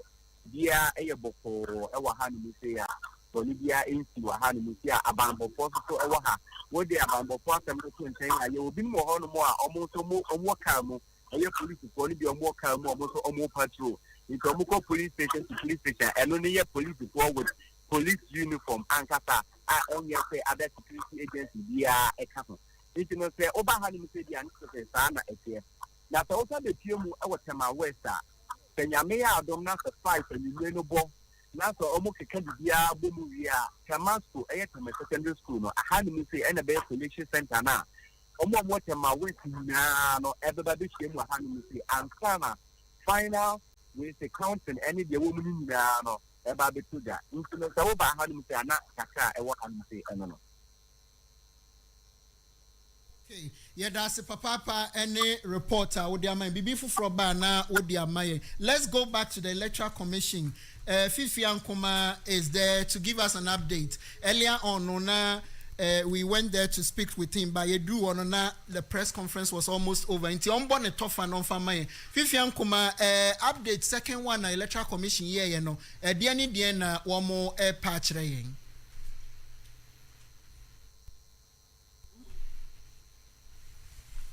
Hello, Fifi Ankuma.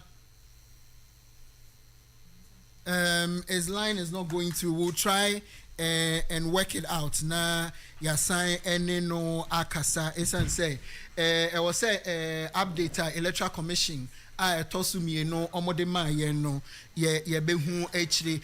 Sir Richie, if you remember, Electoral Commission getting into this year's election, no, one more edibetu just create a new system. Omo a friend no national. No, this time around, instead some the 276 constituency results for the presidential election. No, they've created regional coalition centers. All the constituencies in the region will send it there. Then the EC is going to receive only 16 regional collated and certified results. Now, Omar Jinaso at the are declared the winner of the presidential election. Do you think that is an efficient and decision process? No. I personally think so, considering the chairperson of the Electoral Commission, Mami Jane Mensah, said the trouble since they will also grant media access to all coalition centers across the country. It simplifies things, and obviously it will be regional based, which is good.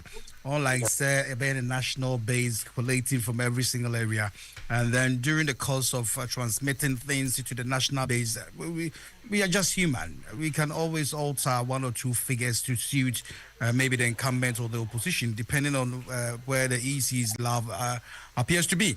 So a step in the right direction to me. I think it is something that I will concur. So far as we will give journalists or the members of the fraternity access to that area so that they can give a fair reportage. Okay. Yankwa Omaniso back na Reverend Fifi Ankuma and Kasana update a free EC second press conference no one boss so informa Fifi Ankuma mema wa kwaba. Mpacho my update no from the Electoral Commission headquarters. Yo, me that say press conference to so me no EC ni na ni say omuchire mu say reporter efi the police station ebe nyina chefe bibia ekoyie na so dia NC omo officer say wo grounds ni na eyo modwuma yi afi se bi omo di dem eno so no omo nya kwa bo fo ho a eyo ma se bi say ekobane se bi obi a we di dem ebe to abana ono so obi tini aboa no afi na wato na aya kama fini ke kai bia enimo na afi wo chire mu say polling agent ni ade no so political party mo agents omo hono so ehun say omo so mo ye modwuma se de se ne fata na ntie mo nyati hono ya so mo ye modwuma yi so mo koso aye sa asomdue beba ne mo se we political party bi agent na oye bibia enfamra kwan so a omo officer hono ho kwan se o ma ofiri ho eko na se bibi na chire wadwe na won tia se so a o de eko na kobisa officer na o letter officer na o hono na mo bi a onyi bia so no o de be ma. There've been a report say Okopiem or Kintampo South Ayache or official Bakwan or Titi ballot no or Titi number 1 no a free ho. Did it form part of information on the mamma and young PMO ewo? And so trouble be a bizarre after will be say no much almost so omatisa na a place for a young money said on me say never to about he said officer be now be a police for no now watching back on now why you know the report na better one say be our tea no and your mati by they say the almost means you see say your mati no no cry na no cry police for attack and back on so me na police for you am the report be better one say they tea no no cry say no cry and some other things and for no when you get to the EC headquarters now, one more giant screens for while Omode Ebe projected the regional results for the presidential election. Ubetinya confirmia maye omo address yo hono omo ye bibi sronko wo ha ebetinya mana aye much easier ama de obofo e wo hono etimi abodewro ewo eye presidential election ho ana. So far no oman sikent dan kese pa si ho a ene de no nya man san go for enwura mu na press conference ye nyina e obedu a no so ye no enti sise se de omukan no ebe no kure se obedu ho a omama ye nyina ewura sa sent dan kese no mu na yakofye ya ekoso ewo ho na se de ene mo no press conference amu ye nyina no so obedu fufu a omu ye no e ho de enye ho na sa dan screen ewo enti e se e was after the dan kese no mo shi so nko is head office ano nti ko ban say bebre no so am pese bi hu de ekoso nya so a omo de bi wura ho na ko hu de ekoso Fifi Ankuma bibi fufuro ni ho a wo de be kan wa ma ya da se papa se bibi ba na se o pese na wa ma yehu why okay enche bia will get back to Ododo constituency in Shraba Kwabena Selfie ejina ho a wode ehonsem ebebre and this time around no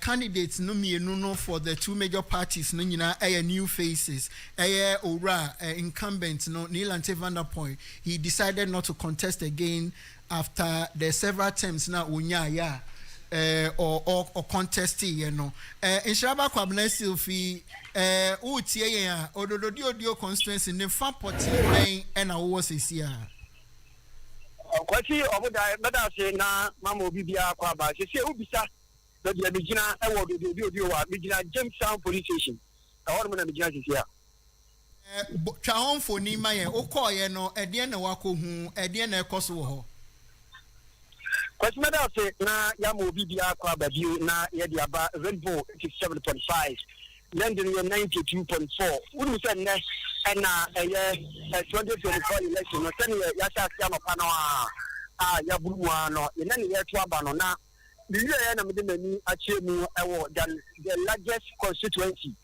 no ewo enkena pumpuni manchepa untumi enka enya odedebi constituency hanamo esopa yaka constituency eso na enwachi esan ye constituency yetu abawi anasa abatu be koso hanamo ehu anasa oba hanamo na osu se aisha menfia no sabe fa na hanamo etie na niwie ya mede mani chiemu ha no samna mu kese mako police station be se ensia ana enson ena mede mani achiemu ho no mako akohese ne yema esi ekro kwasi yedi kan oba ebehwese ne abato no na ye nyina ye expectation esi yen sabato no betimi akoso a mede mani kroto abisi ba ye ebe wura police station se wo odebebi o mpasua so ha no me sheda hununu se ne na eye edipa dodo na editwi egitrada se wo mo edi wo no enkofo a wo mbeto aba wo mo achi na ne yedi ani behu ye no enkesa constituency na se police station makoni nyina no kwati me nkotu nipa be sedu a meka se wo mu gira la mu a wo mu twen se obononko beko no maba nipa be sedu me hu bi e wo police station be se edu asamre makọ no me sheda ehu bi be hu aboro a be se nipa be miensa ene na woni ejina eye honomo nipa mienu ba ko chese ana se ya tuo wie na we eko ha se ma hu se womo edoso a womo abodon pem e wo police station to abane de me sheda hu bisa minim se ekobo eye no mienu na womo ebesisi womo mi ma so abade a minchi nti sa na kwasi ehun shinsa so le siki me sa ke na memfa eye ehun propro na se police station wo do no memfa ho ensem no emfa enam na mu hu de ko ene de ebade a wo do bi obi o ha no no constitution the police station no edos ye pa ye di kan ni be pie mo e wo boda wan kasa hu die mu osofo owo police station osofo owo police station kwasi hu ni ma ye pa le ba ye no police station be se enum ana mo kase wo mo nyina wo sa eye bia ho no mo a osofo owo police station no police station eye one ana police station no nipa wa se wo mo eto aba no mo ya ahenum ade esia enwotwe ahenum ade esia enwotwe 568 ana wo se wo mo ginam etimi eto aba me ba be duru ho no nipa a wo ma tinya eto aba no eye ahanu ade 240 ana mo kase no wo ma timi ato aba ewo osofo owo police station ho no mo na uba bi ho no mo a nipa wo se wo mo timi eto aba no eye ahenum ade esia enwotwe ahenum adiesia enwote 568 and also mukimito eni yasa 230 and me no ekase wo matimi atu aba kama ewo osofu owo eye police station to so miansa eno nipa wo so mutu aba no eye 78 nipa 78 me no kase nipa adiasa eye 30 and wo matimi atu aba kama no so no bonibia eni oba police station di wa eno so echato ewo owo nu aye 4 no a nipa ba se ahanan e de wo twe enkono 489 ana wo so mutimi eto aba ewo osofo owo police station number 4 no nipa oha ene aduanan enson 147 oha ene aduanan enson ana wo mutimi ato aba kama eno so ekoye ni echato ewo osofo owo wo no ma no nipa 489 ahanan ebi owotwe enkono ahanan ebi owotwe enkono ana wo so mutimi eto aba ewo sa mpetemu ho nipa oha ene aduelu 120 nipa 120 ana mnuka se wo mutimi eto aba ewo osofo wo ho no na ube piemo ewo wisdom police station ewo hotel nke ho no wisdom police station ho no so nipa wo se eto aba ho 571 nipa 571 emu any abiokoro oha any abiokoro 190 ana mo kase no wo matini ato aba ewo wisdom police station A the wisdom police station B nipa 570 and also we can talk about me no can say you power ha any of your work and so 187 and I'm making it about a region police station no or the constituency now over Abado House police station Abado House police station in 212 and I also want to me extra about look at say in your 90 and I'm making up about one and also you know now Ukopemu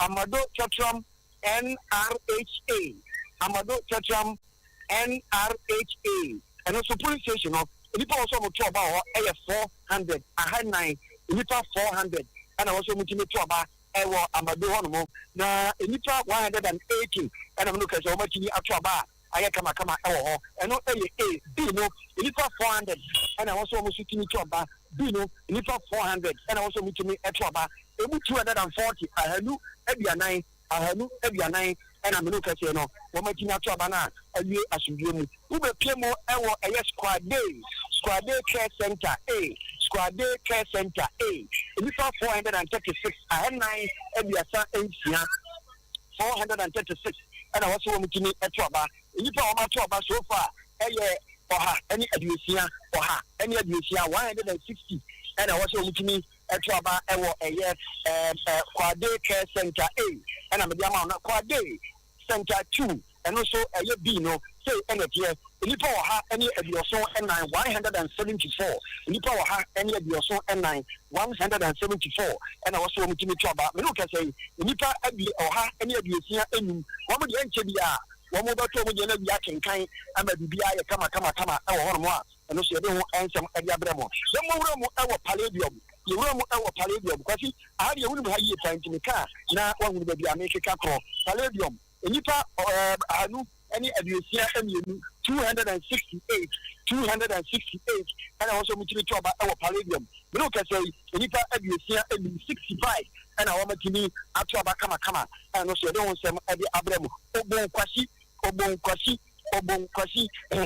and also Nipa Abusia and okay Nipa 618 and I also mutimi to Aba and 221 I had no any of you Kabako I had no any of you about 221 and I'm looking at no one mutimi at Traba and also I kama pa now Ube Piemo Jataburua Jamestown Police Station, Jamestown Police Station, Jamestown Police Station. If you was on Traba, our animal, Abusia, Ahanu Abusia, and 263. 263, and I also looking at Traba. I'm looking at no, and if I or any Abunu Asia, and if I any Ducia, 116 or any Ducia 116 and also Mutimi Etraba Abra, Edipa 263 and also Mutimi Etraba. But the police here in Chatua Midimani Aba Abijam Nuka say, Mijao no more meaning to you, and a scare half police station. Scare half police station. I know every Jamestown police station, on more quantum bonus one, and Edipa at your son or at your son 9 740 and I also looking at Traba. 313. I have a do Emiansa and a family woman out to about 313. And I'm looking at no woman out to about a consider because police cases I would want a bad do. I'm a new country, and a match for me now. A bam bopa, dia, police station, dia, and I say police station, dia, a post for I want more better. The other to kind. Kama menti debi menti se will be a double registration menti se will be a bibi at a batron course you more smoothly at the beer coswa what's from a visit to project and from a papa be and a fan one or no be a yasem now the police decision here you can name one here a bishop will be them to Promufa and our joint Genta or Muna and the joint Biansono, a police point to Quasi, who appear more of the new constituency, the largest constituency, war and can implement and the greater Cadia, such as Animal and the Midania Coso and the Metro Tini at the Amaya for 87.5 FM, London 92.4. No one I hear your Facebook question. Thank you very much, Inshraba. Coalition of Domestic Election Observers, CODEO, Omo press conference. So far, Omo observations are Omo Enhu elections, Nehu Yanko na Yanko Tiebi na Yeba Yatwaso. So far, no Omo Diatu just say polling stations are Hodo Omo Ko Yeno. One more observer say by 6 a.m. no na they've opened the polls. Inti yanko tie kodeo for niembra.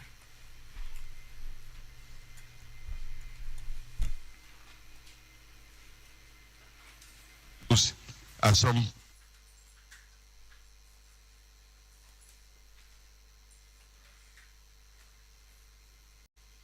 okay. Rainbow Radio.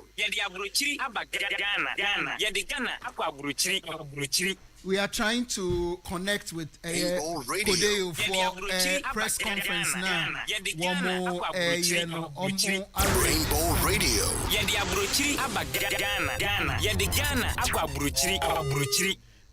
We are trying to connect with Kodeo. Say Yensaka, yeah the bebro. But so far, normally are to say polling stations are who do a one more call, by 6 a.m. no.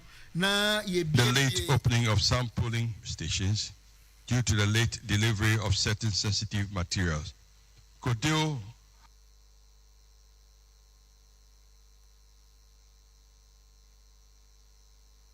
okay.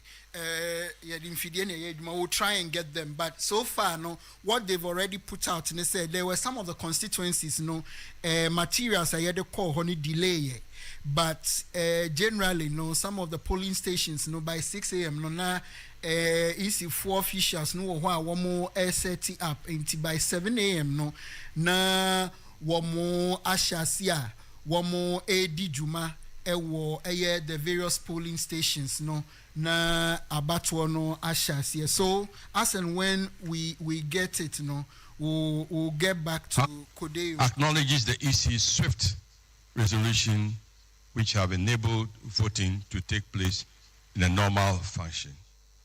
Kodeo urges the general public to remain calm and exercise their right to vote if they have not already done so.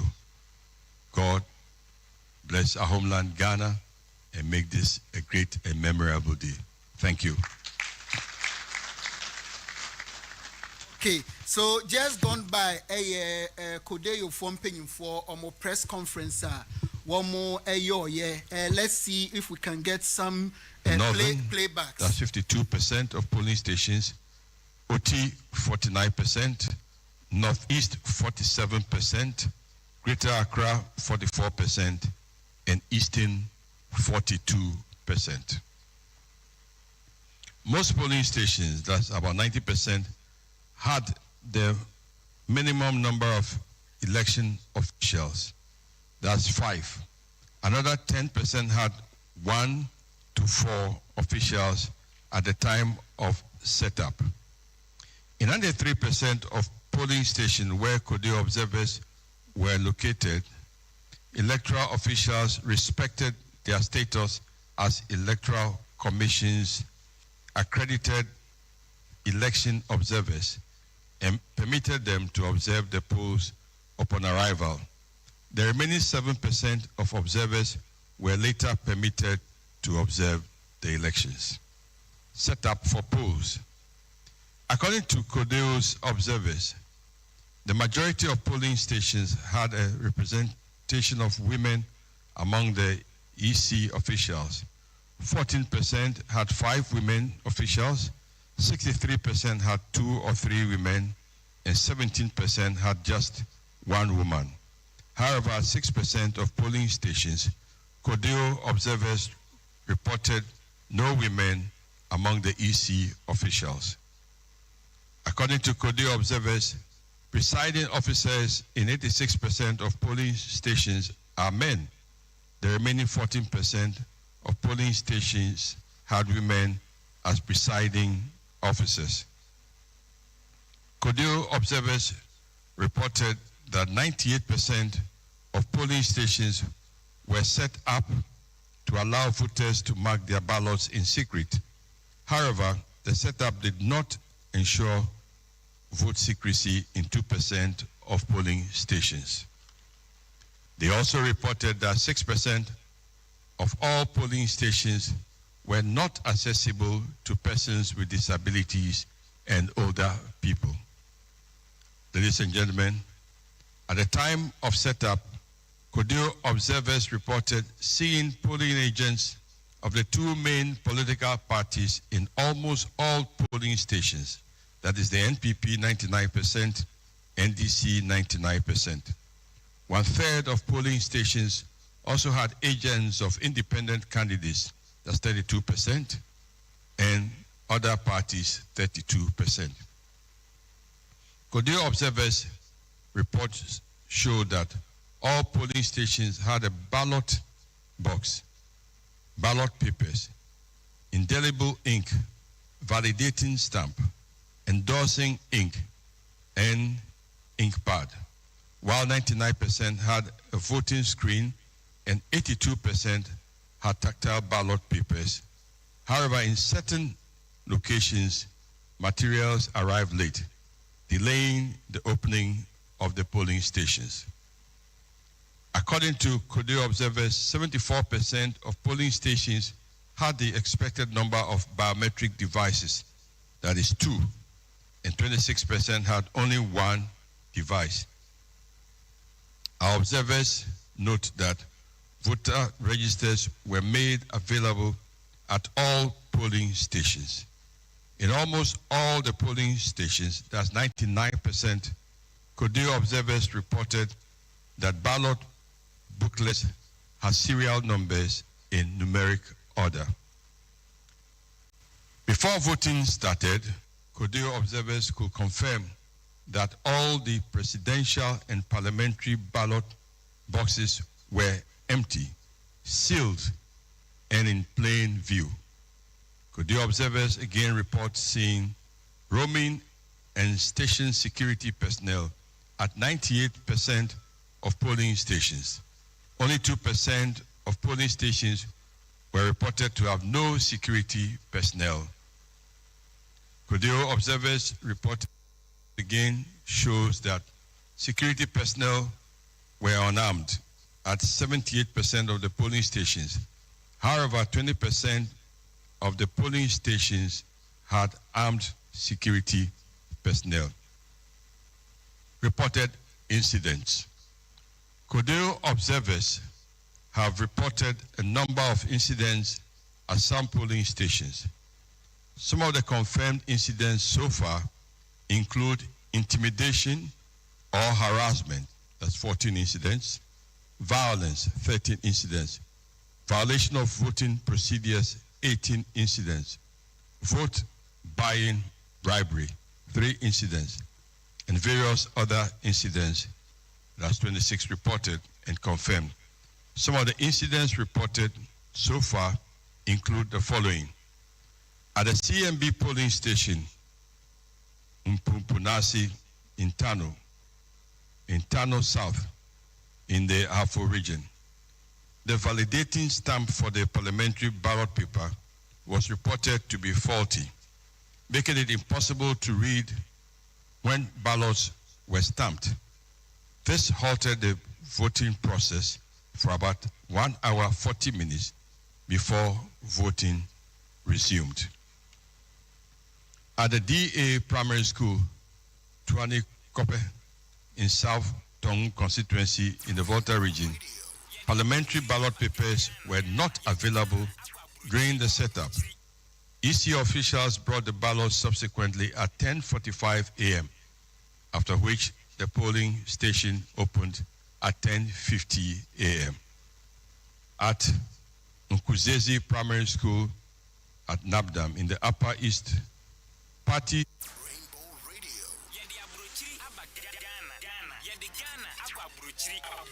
So just gone by are some excerpts from Kodio for Omo observation so far. Reverend Degbe or a chairperson for the Coalition of Domestic Election Observers, CODEO. This year, no, also they've taken their observation to a top notch. Also, Eddie Abetre just said this time around, no, one train my elections, no, and Sana. One more at the report Abetua Bonting. As and when the election is ongoing, they will be updating the media with any information via SFATA. Yen so any moment via one more at the report nebebano would ensure say yen TF4 and so and Sabeka. Joining us Ora Jeffrey Kabuteo Kansi, or Executive Director at the Revenue Mobilization Africa. Yamana Kwaba na yenshen komwasi so far now. How has the process been for him following the election since I shall see anopa 7 years? Ora Mr. Kabuteo Yamana Kwaba. Sebi biya boko die. Yes, I do. Na Revenue Mobilization Africa so mojuma die koseng. Yeah, di ni share nyama unze enkomodie ni ekoso ene yenye campaign mundie and so we say den na nkrofo ka efa abato no affect o madwina mo de koto aba no nti mo tun say economy so di akotene kakra na o sha omo hwe issues of party lines so we so all the party ni we don't so ni okodila ma e no ato ama ne party but enko nyina obehwe participation say muda ho obi abetimi asan say wa qualify say obetimi vote ni de say onya ho kwan fefefe ana BAC ni kwan a o hwe ho ni de obun say participation smooth take off e sha ase no embrebe a me call do me fa Westlands ho area ho stand me ko nungwa be me ko to maba o tun say ho nyina no na baby a kiwo kakra no obi a chese otu muze unzo obi wo na seka obi e hye ne so obi hu obi so gina na asire wo ne kasei enti ya no be bisa se e de important ne man krofo bi so ti radio so a also now of calling crap no nya konya bia na be butubutu be sei enso ube hwemu a me na me ka o mitinim se adai we akwa say time a oku be kai election verdict no se akromi edin and COVID the 2012 presidential election petition verdict no thank you bo se akromi edin pa no and so e mai ho so ba 839 ni mo no na nkofo epiepie na bibia mu da ho participation game say ho no ye largely served I mean ohwe ya ekosi ekoto abana on hwe abato onsem no so na EC4 no me hu bibia me call kakra no me hu bibia otu say participation no mo nkofo sere mo ma na be kire bibia obo number no kire be kire obo so ma set tables be set 3 a obo na wo column bi te me din say o no ye me boy ya na ye kire me say o me ko ni say James Anji mu ko a kire say me say ni share no ko nim kakra monitoring so ekoso okay na mamenka say yenua bema Serichi is sitting in on 92.4 FM UK so as the discussion is ongoing say our question bia or baby sao na ama discussion no IFA yen sha see from CODEO observation so far. You listen to Reverend Degbe, the chairperson of the CODEO. He is raising very serious issues. Says election in Yanwiye, they've already observed more than 14 incidents in the ongoing election: bribery, election malpractice, campaigning activities, and all manner of electoral malfeasance activities. Are you surprised? I'm not surprised.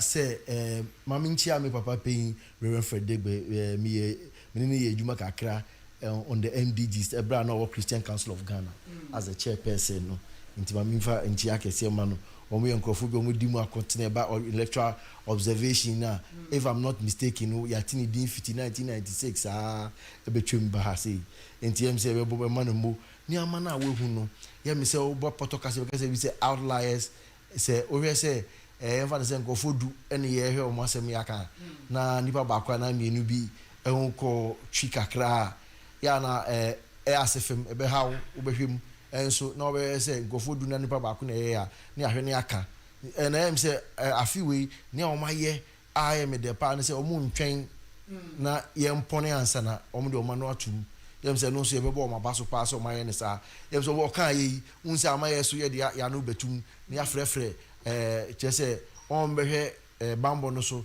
sɛ ɛsɛ ɔmo so kakra ɛna party foɔ no so afei nso yɛbɛka kyerɛ ɔmo so sɛ ɛkɔsi yɛ ni yie nso kɔdi okura aka bi ma o rainbow radio so yɛde ano abɛtum ama o nti ɛnyɛ wo nsa na ɛsɛ woto sɛ wotie like there's your inner self adwuma bi na woyɛ ama Ghana na wobɛhwɛ a yɛ nyinaa yɛabom ne yɛyɛ adwuma no monitoring no wogyina hɔ na wode w'ani ahwɛ nti wɔresi red flag sɛ o saa asɛm wo ɛsiyɛ no saa deɛ wokae no kɔdi o ama so meyɛ sure sɛ yɛsi mpanyinfoɔ ɔmo wɔ no nso ɔmo so ɛbɛtwerɛ de ato bambɔfoɔ ɔmo nso ɔmo hwɛ nneɛma no so ɔmo nso ba ɛyɛ paa sɛ ɔmo yiyi asetire sɛ sei na esi wɔ hɔ ɛnyɛ me wɔn akyerɛ sɛ yɛmi sɛ saa suban na yɛbɛyi sika de ato vote no yɛmi sɛ mi de mɛka no pin nukura wɔ mu ne sɛ party mmienu no nyinaa ɔmo wɔ problem ɛwɔ saa adeɛ no ho na ɔde bɛkɔ yɛsi yɛmi sɛ efie efie ntitiɛ a wɔwɔ no ɛna ɔba abɛyi ne abɔnten so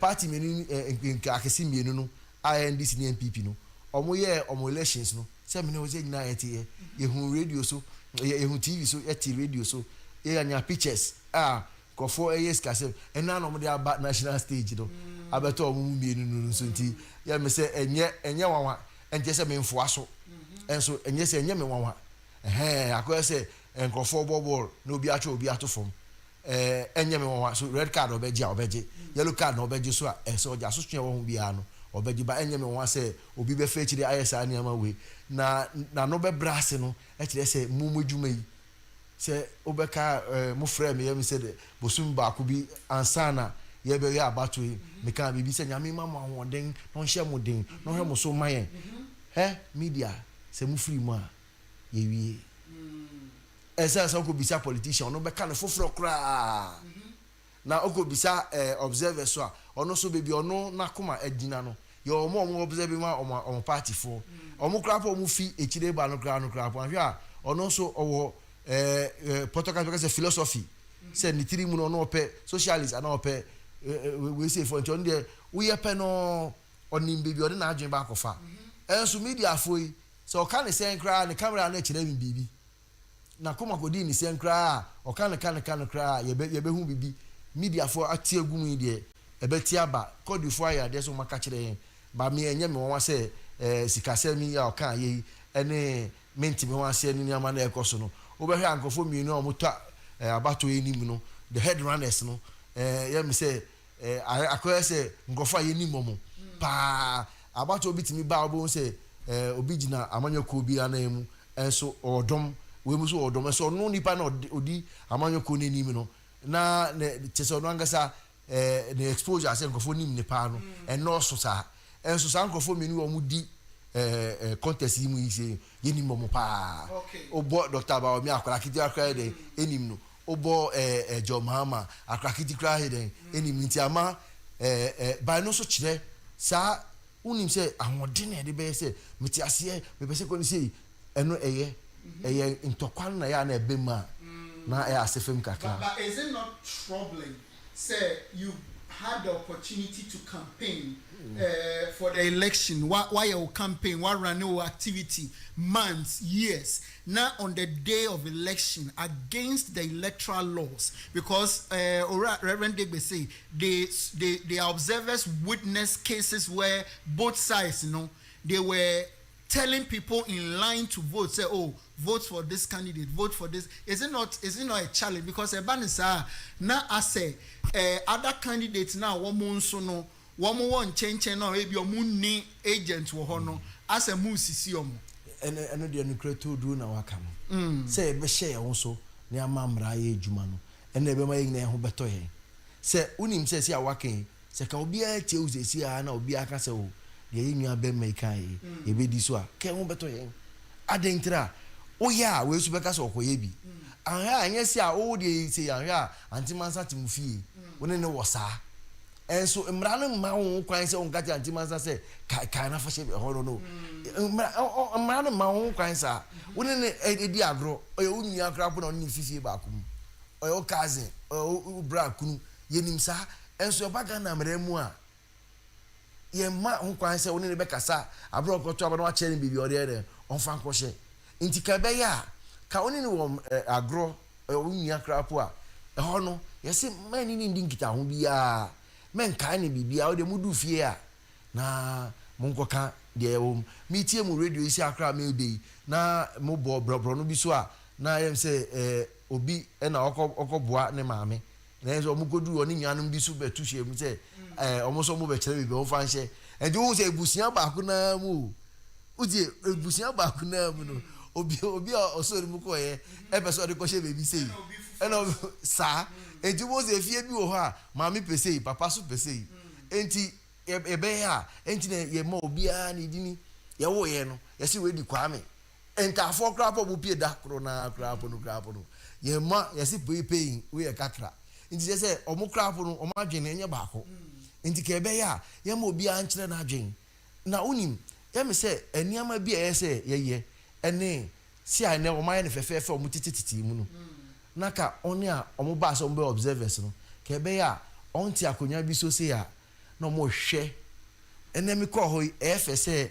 enkrofo interest no so ebe fa obi hu say oh yenye na yi mba bebi obegina no nya be ma na ye ken ogina ho so a ondi mra no so o hye ode mu krapo ene krapo a ka obetime di mra so a nkomodi bi po na one unya bi di o phone so a upia afa o hye na biom na okoto abana ma onkoto mra o kasa na obeka no yenyi ntum sa e Ghana mra ene ya hyehye ene enye se obi pese o hye obi so obi kire se ye ni sei na obi aye din na ko tie na adwen ba ke be mo ya asumdwe o se ase oni wo de odo krakra odo kakra pa mo nkoto na ba mra ebi wanye abato ye asem kwa na wo ka kire no enso wo go twa no na mu ebra okoto aba no na obi dwen se wo ka bibi a kire no ba ko di ofo de no krakro no maka no on de omu hu ye no e na omu ka no se obi edin sika e hye obi nsa ana obi kire obi se on fa nkoto ama no sa suban ne de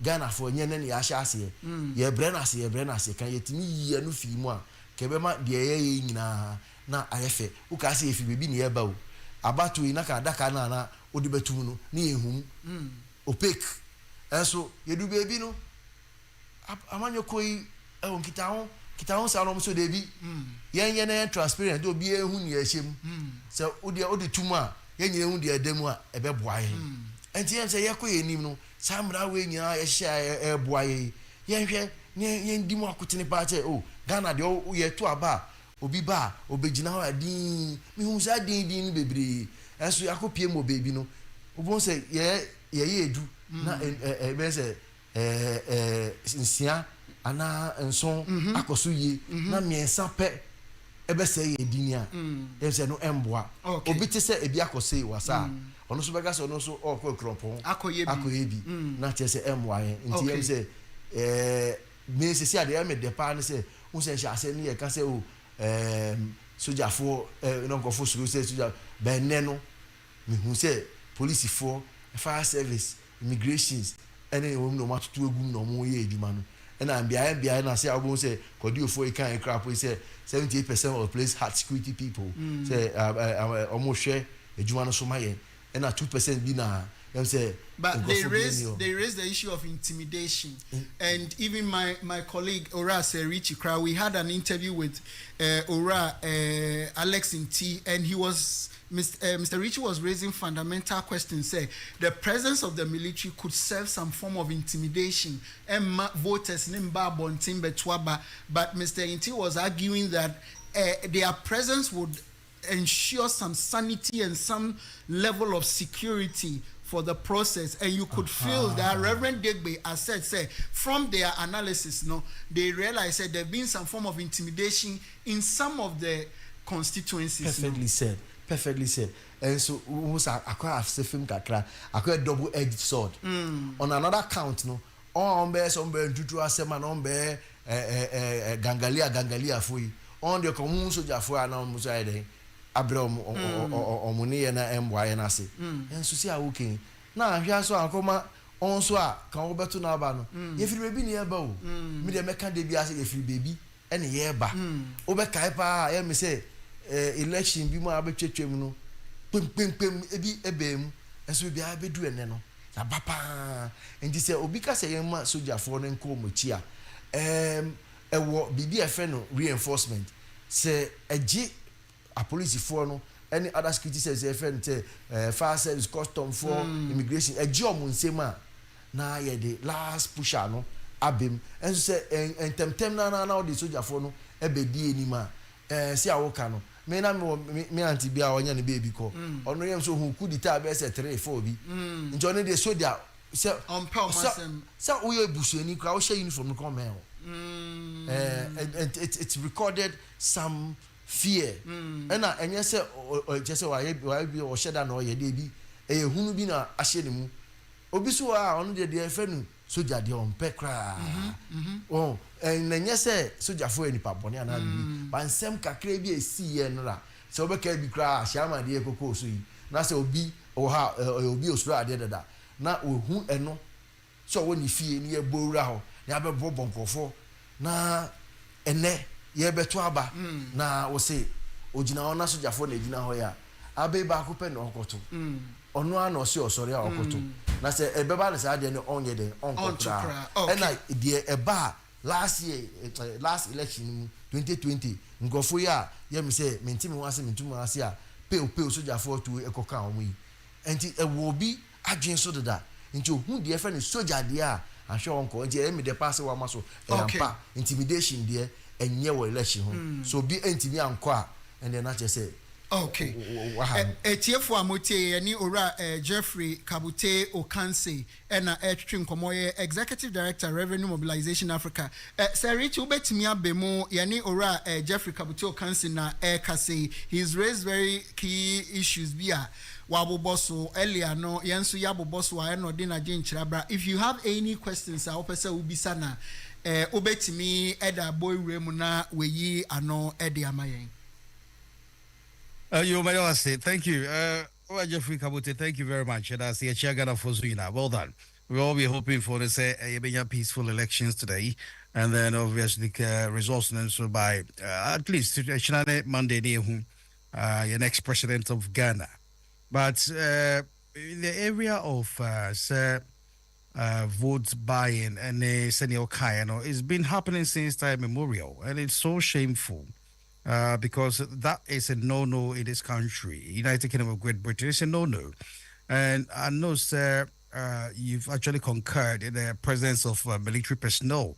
But it shouldn't be. It shouldn't be. Yes, of course. It is a man for the macho for but I think our politicians, they have themselves to blame because they glorify the presence of so-called macho men. And the same politicians are also aiding and abetting the area of land guards. And see, the end justifies the means system in Ghana is what happens to be the Achilles heels. Where you kurunuma emwa ubia. There are certain things that we have to always acknowledge. First of all, Ghana yaba for semswa. Ne bo disi even the West. A car amount for Bo Honey, a car amount for Bo America. Forget about voluntary donors or more, for instance, Donald Trump the last time. Ghana, ye kuru Ghana. Se obey mampeni ne bo din say Kiestama ebe prime minister of Kuru Hanamo. So obey mampeni ne bo din say Donald Trump be American president or Kuru Hanamo. We're looking at about $100 million to become the president of Ghana. And so when it happens like that now, at the end of the day, where do you think that person is going to get the money back from? This particular elections, there are a lot of things that will be taken into consideration, notwithstanding the recent commissioning of projects under the Akufo-Addo administration, notwithstanding the numerous promises, all these technological embracement by the Vice President of Ghana. But we have obvious issues that I think has been battling Ghanaians for a while now. The likes of your promises here in IMF, IMF, debt restructuring project program here course we pensioners amura hudi abobo yesika atwa pansam we krumu nanu ada na meyi pound ba kwa 21 Ghana cedis And these are some of the pertinent things at a point in time they used to cast insinuation at the John Mahama administration. So Ghanaians will probably, since Ghanaians are so discerning, they'll probably highlight on one of the one of few things surrounding what I just raised. It is not 2022, almost 2023 now, inflation is about 50%. In this country, they hit it 12%. A buying fight here about single digits. It's a little bit over 2% inflation. So there are a lot of things at the end of the day, if people are to consider, say, I don't think we need the presence of police. We didn't need the presence of military personnel to be on the beat. But people so discerning, they will end up making their own drastic decisions. On the other side, if people are willing to embrace whatever Dr. Muhammad Bawumia has got in stock for us, the future looks very bright, light at the end of the tunnel, and a whole lot of things, trying to wipe up the human interface, trying to also save the country money by way of seizing or sealing all the gaps of that porous system where people are benefiting by another kindness courtesy of the unfortunate courtesy of ghost names. And also, a man for bit me consider just to think a bit me a boy dache. But when Rashid Dika didn't come on. Nipa register for this particular year a shutu kosropa. Now make a chance it could be detrimental a bit more affect MPP as a political party, considering more kwala free school no free for everyone. People papa no mami or NDC for and kwala be things more a bit me decide say mami ko dwomo otimi disika ba ne mami be dia bubu be di atete ne atepo ne mami dia no ka ekomu fie na say ekomu fie. These are the basic things because every human being needs food and shelter. So these are the basic things that people will take into consideration and then cast their vote.